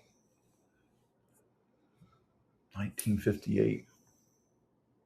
Andy Williams. Hang on. No. Perry Como. Yes. Huh? Yes. It was Andy Williams? No, Perry Como. Okay. I knew it was one of those How two. about that? I knew it was either Andy Williams or Perry Como. And I went with Andy Williams. No, I love Perry Como, but I like Andy Williams better. It is considered pop. Yeah. Okay. I'm impressed as hell. Yeah, Perry Como. I never in 1,000 years would have guessed that. It was one of those two. I knew that's why I asked you the time frame, 1958. I was like, it's got to be Como or Williams. So. All right. Got one more for you. Mm-hmm. What artist, and you can include bands or artists, single, have the most Billboard number one hits? I also know this one, and I can't recall it. Hold on. I could give you multiple choice if you. Oh, then I'm pretty sure I'll get it. Okay. Okay. Is it a single artist or a band? So, let's just say the number one is a band. All the rest are single artists. If you want to do let's say the top 5 or 10 or whatever. 5. Most number ones.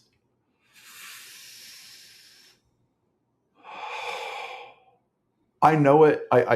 Okay, give me multiple choice. Well, I can't if I told you the number one's a band and all the rest are single artists. Yeah. Okay. How many people are in the band? 4, I think. You're wanting me to say the Beatles. It is the Beatles. Okay. They have 20. 20. Because in my mind. Am I right? There's 4? Yeah, there's 4. Okay. There's someone who's considered the 5th member, but he wasn't an actual member. Right. Yeah, okay, the Beatles. That in my mind, but I was like, that seems like a trick question because I think most people would just say Beatles without thinking about it. Right. You know what I mean? Yep. But okay, so 20 number ones. Okay. So who's single artist?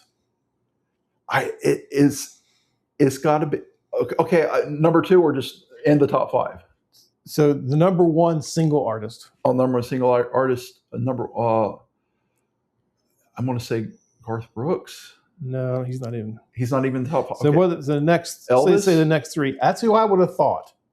He's number 2. Number 2. So he's number 2. So I would have thought, because the real question was, how many number 1 hits did Elvis have? Okay. And I'm thinking he's got to be number 1. Right. And then that's when I looked up to see how many the number 1 artist had. Oh, Jackson?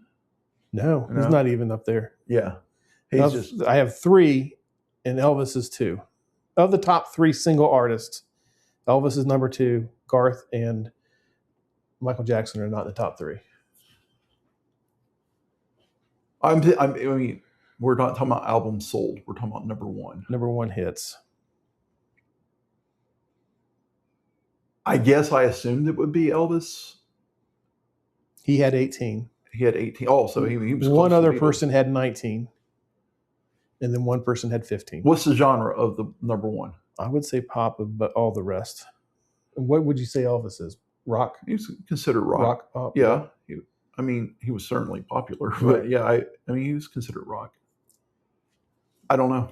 Well, I mean, I do know. Mariah Carey. Mariah Carey. That's right. Had 19. That's right. That's right. And then Taylor had 15, has 15 right now. Well, and the music industry has changed, but she could be at number 1. Yep. At some point soon. Yep. Yeah, she could. Yeah. Just take 4 more hits. And I mean, she's young. Yep. And she has quite the following. Yeah, very, very. I mean, nothing fiercely loyal. I'm not saying her music isn't great. It's not my favorite. Right. But she has so many followers that next time she releases and it's good, halfway good, it's going to sell. Well, it's going to sell it regardless if it's good or not. I mean, but does selling make it number 1? No. Number 1 makes it most. Number 1 played, is right? by the Billboard. Yeah. It's not even. I mean, I guess they got to have some criteria. Yeah, there is. But it's number 1 based off. Right now, it's probably based off more streams than anything. But yeah, maybe. There's criteria for it. I have to figure that out. I wonder what that is. Yeah. All right. Good news. You got any? No. All right. I got one. I wish I did. And again, I try to keep it the same week. Mm-hmm. This one I think happened before this week. That's a good one. Yeah. That I heard. But that happened before. But I think I didn't see it reported. It's good. It's good enough though. So. Yeah. That was a good one. He's like 12 years old. 14. 14. Yeah. 14-year-old Montana teen who was obsessed with roping cattle rescues a man who'd fallen into the river, and it was the Yellowstone River. Mm-hmm. Lassos him Indiana Jones style and pulls into safety. So people were, I don't know if they were canoeing or boating, but they hit a low bridge support. I think it was 4 people. There was 4 people in the boat. Right. 4 people in the boat. 3 got to shore. Right. 1 clung to a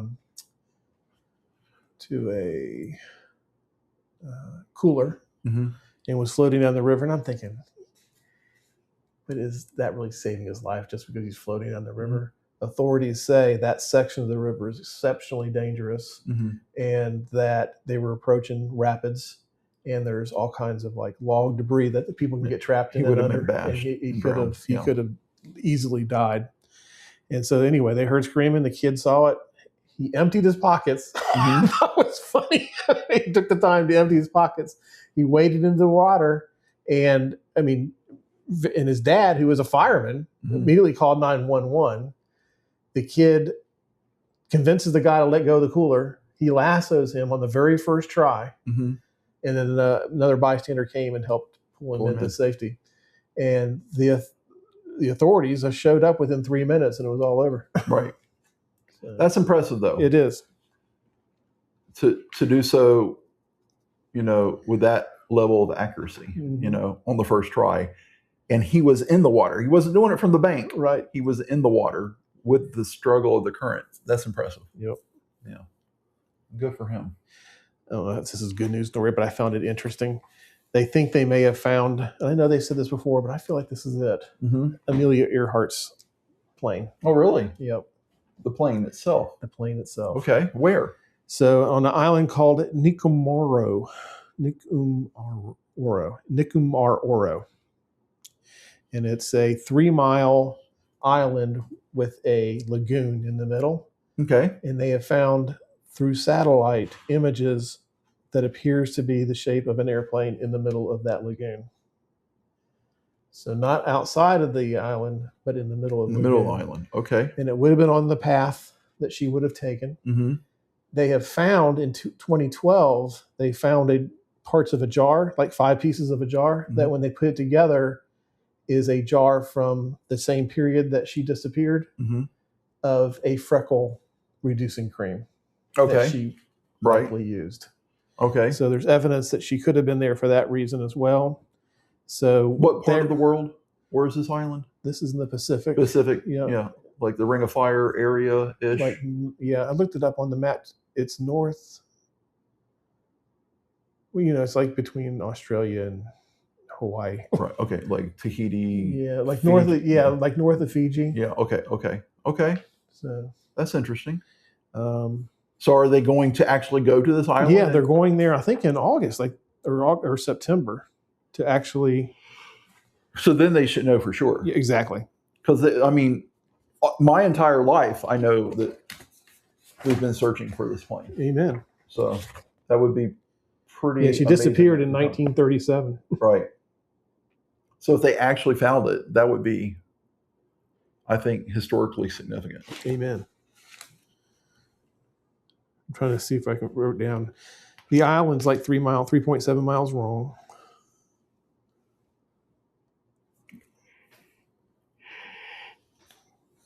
I was trying to figure out how long she could have survived because of the there's no fresh water there.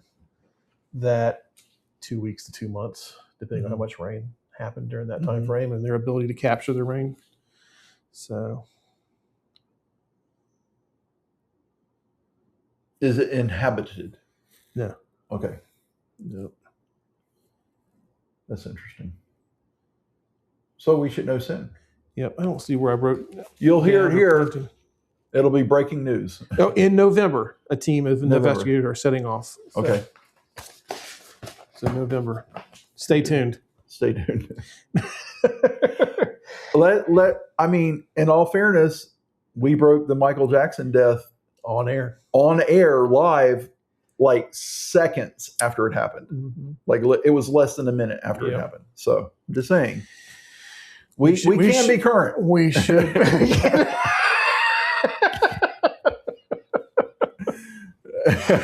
Okay, I don't know if this is good news or not, but it's something I thought I'd mention to you. Maybe you and I and Todd could go in on this auction together. Mm-hmm.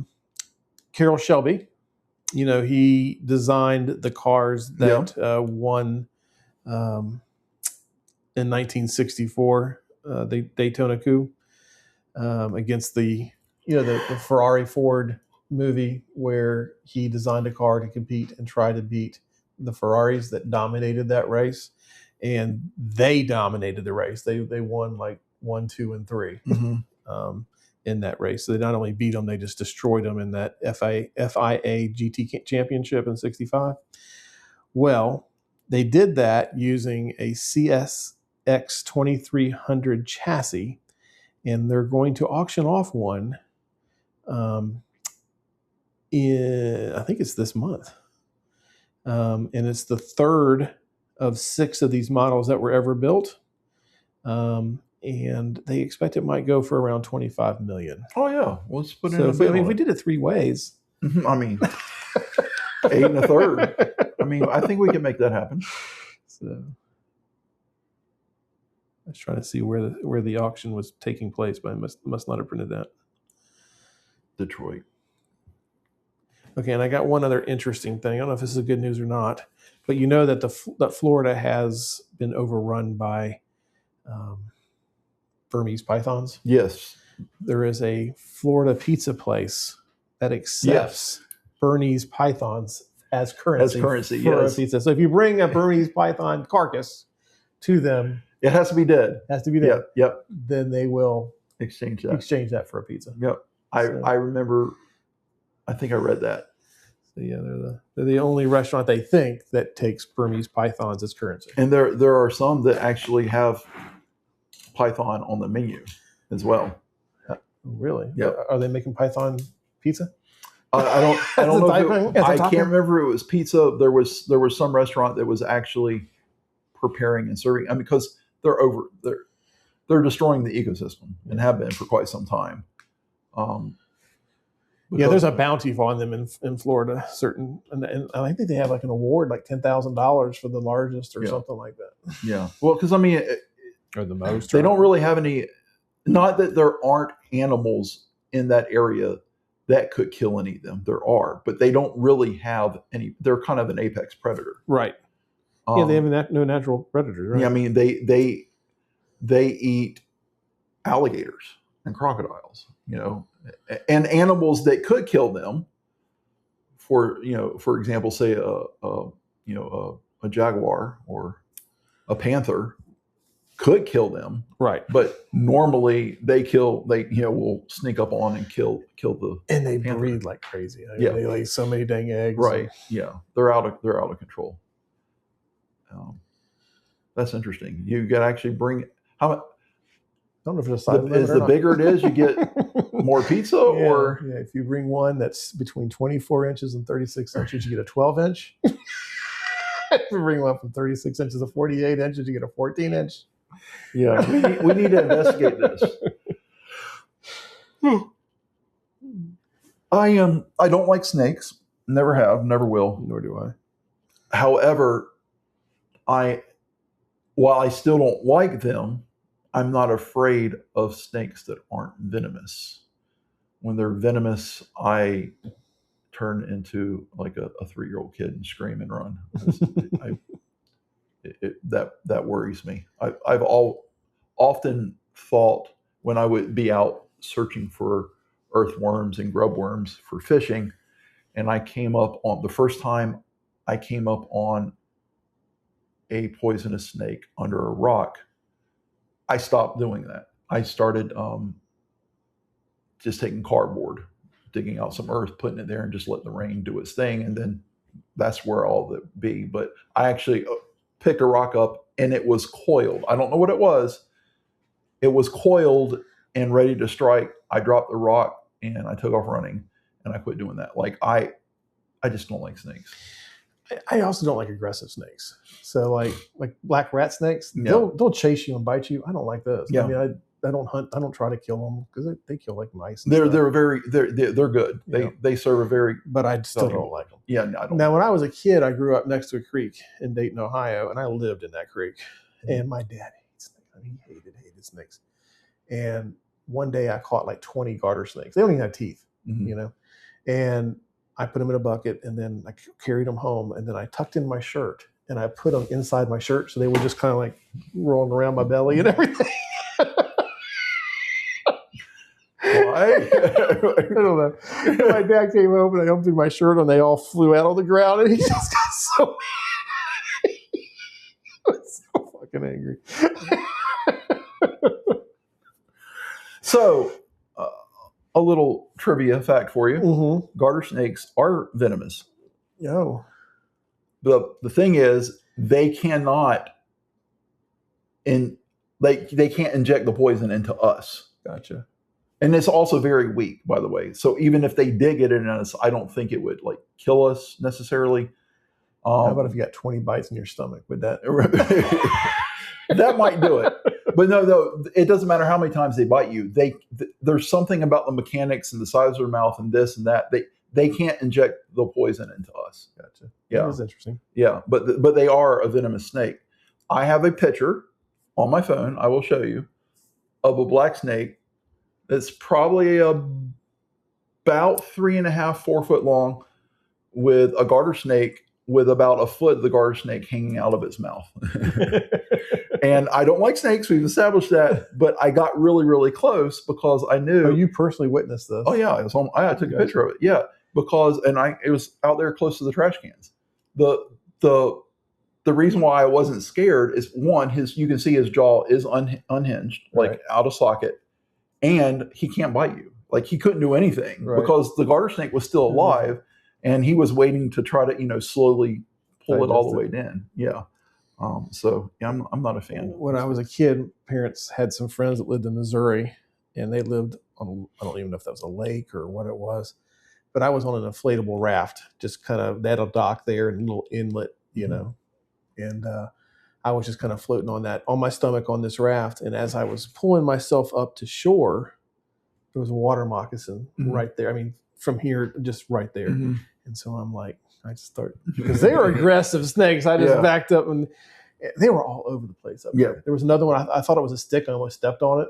Another one got into the neighbor's house while we were there. I don't like those either. I've seen videos of them like hopping into the boat, like in Louisiana. They just get up in the boat with you. Like, wait a second.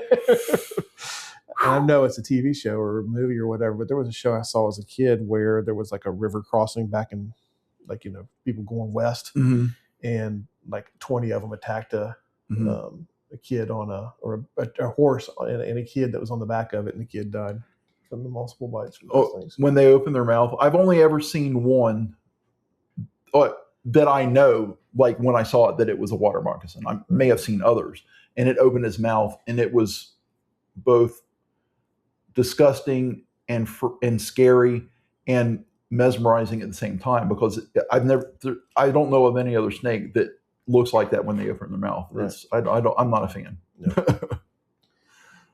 Yeah.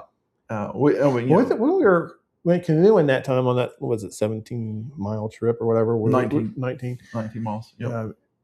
You were fishing and you caught some bass and different things. We got back to the campsite, and you were going to fix them that night. Right. Some snake came up on it. That was a black snake. That was a black snake. I know something came up on it to scare the crap out of me.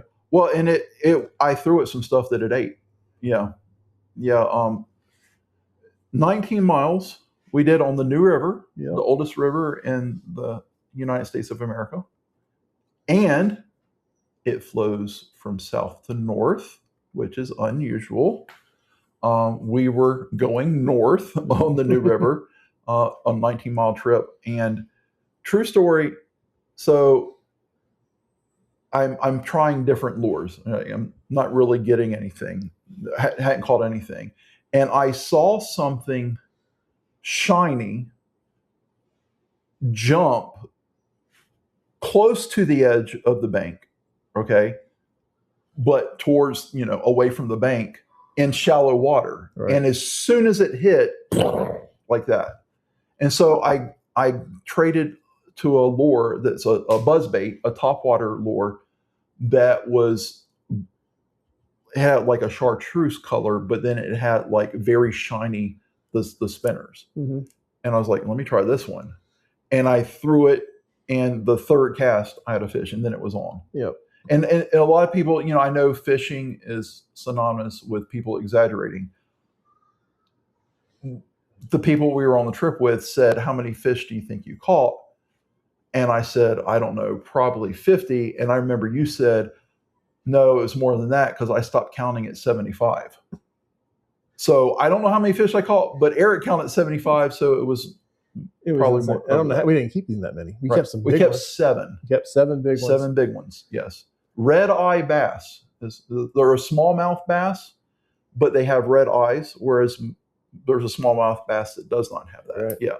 And we ate them the next morning with eggs and biscuits. Was there one other canoe, or 2 other canoes? Two others. There was 3 canoes. 3 we were canoes. in one of them.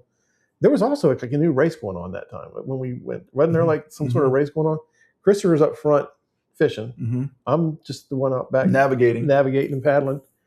And we were passing racers, and I wasn't even humping it. And we got so far ahead of the other 2 canoes that we had to pull over and wait almost an hour for them to catch up. What in our defense, they did overturn and had to they lost some time there. But and we had already planned this stop. That's where we were going to stop and eat lunch.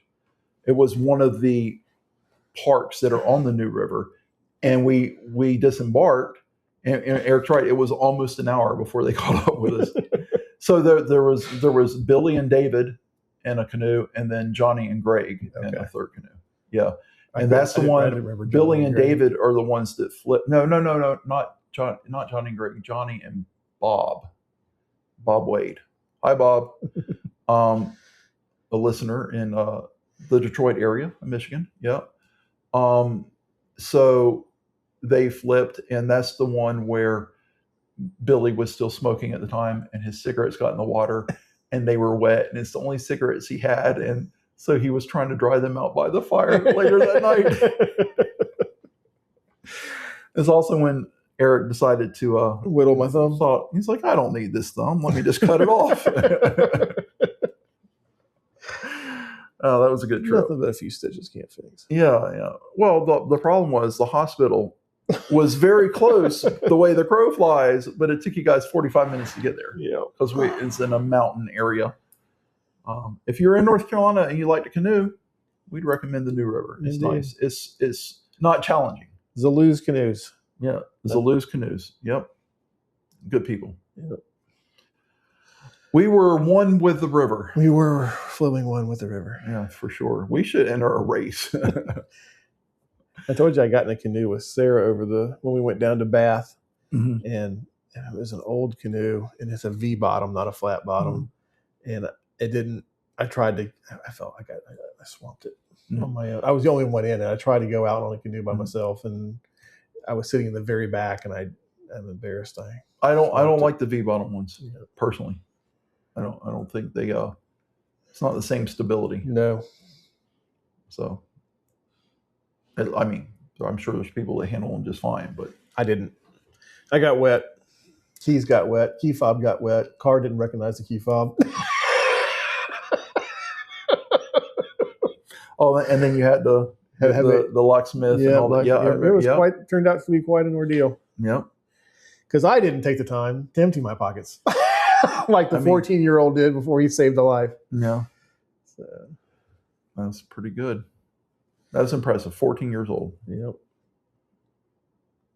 So we're out of material. Indeed. And we're out of time because the laptop has 13% left. Wow. So we use 50% of the battery in 2 hours. Yep. Now we know. Sure enough. Yep. We need to be at 60% or greater just to make sure we're good. Yep. So with that, we'll say thank you. Subscribe, please. Subscribe. Truth, not that we're looking to get monetized, but we certainly wouldn't turn it down.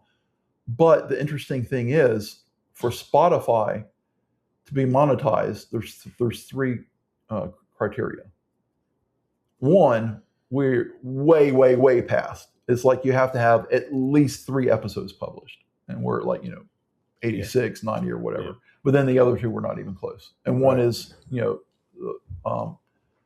hours listened, and those three. So. It's amazing what people subscribe to and listen to on this channel. Sarah's mom and stepdad went down to Alabama last week to see a YouTube star called Brenda Gans. So she's really she's written many cookbooks, but she got on YouTube during COVID in 2020. So that's 6 years ago. 6 years ago, she started making videos about how to make country food, biscuits, all that kind of stuff in her own country kitchen. And she, anyway, she's got 4 million followers now. 4 million. She's written like 4 or 5 cookbooks. Her mom's like obsessed with her. Sarah's mom is. They went down there and they got an Airbnb, and they've got this old original house on this property.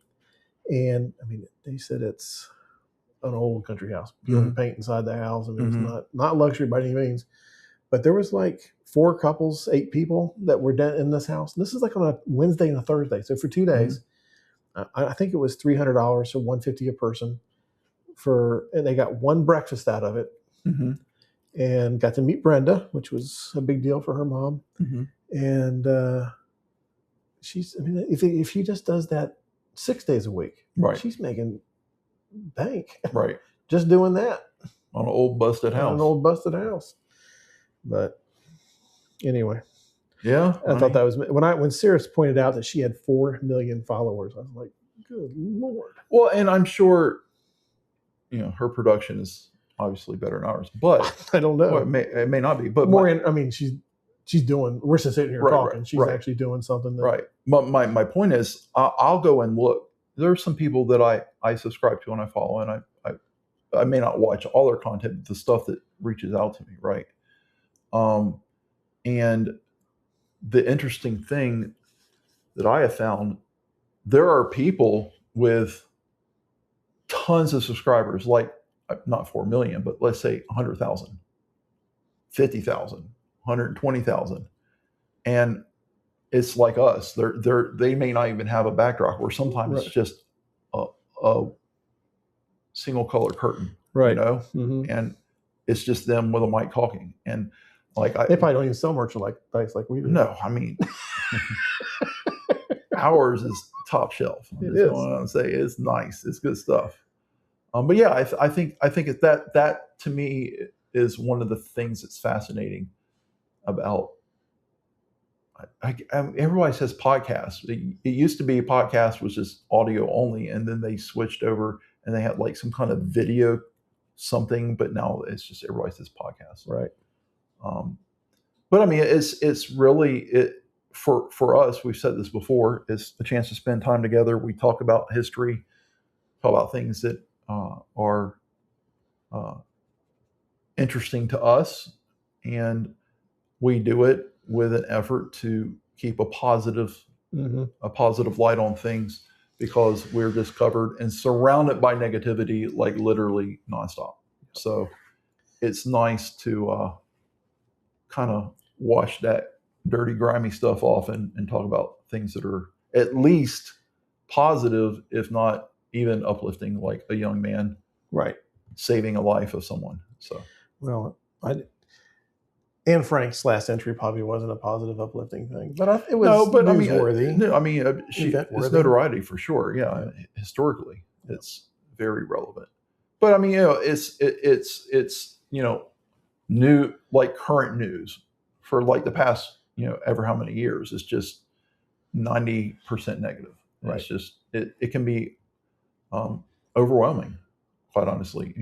People like literally people choose not to have children because of they don't want to bring a child into the world in a current state, which I think is being dramatic, but I mean, I'm not criticizing them. So we try to bring things at least interesting, if not something positive around it. Right. A thing, because this is where we want to go. So right. We do appreciate our listeners. Absolutely. And we if you want to like and subscribe, that's cool. If you want to buy some merch, I think our merch even better. Engage. Send us some stories you want to hear on here. I think our merch is just good for the US, I think. Okay. And I say that because when you expand it out all time, 53% of our listeners are from the US. So that's the majority, but it's still 47% of people outside of our country, which is just fascinating. Hence internationally famous. Yes. Yep. Internationally famous. Here we are. Right. So with that, we're gonna wait. No show next week, right? No show next week. No. You say the 8th? No, we're leaving on the 9th. Oh, okay. So it's the 9th through the 16th, so it'd be the 15th. Okay. Yeah. Okay. I believe next week is fine. I think I told Sarah that I was available. I don't think she planned anything with her mom, but okay. Anyway. All right. Maybe next week. Maybe next week. We'll figure it out. So all right, guys. Talk to you later.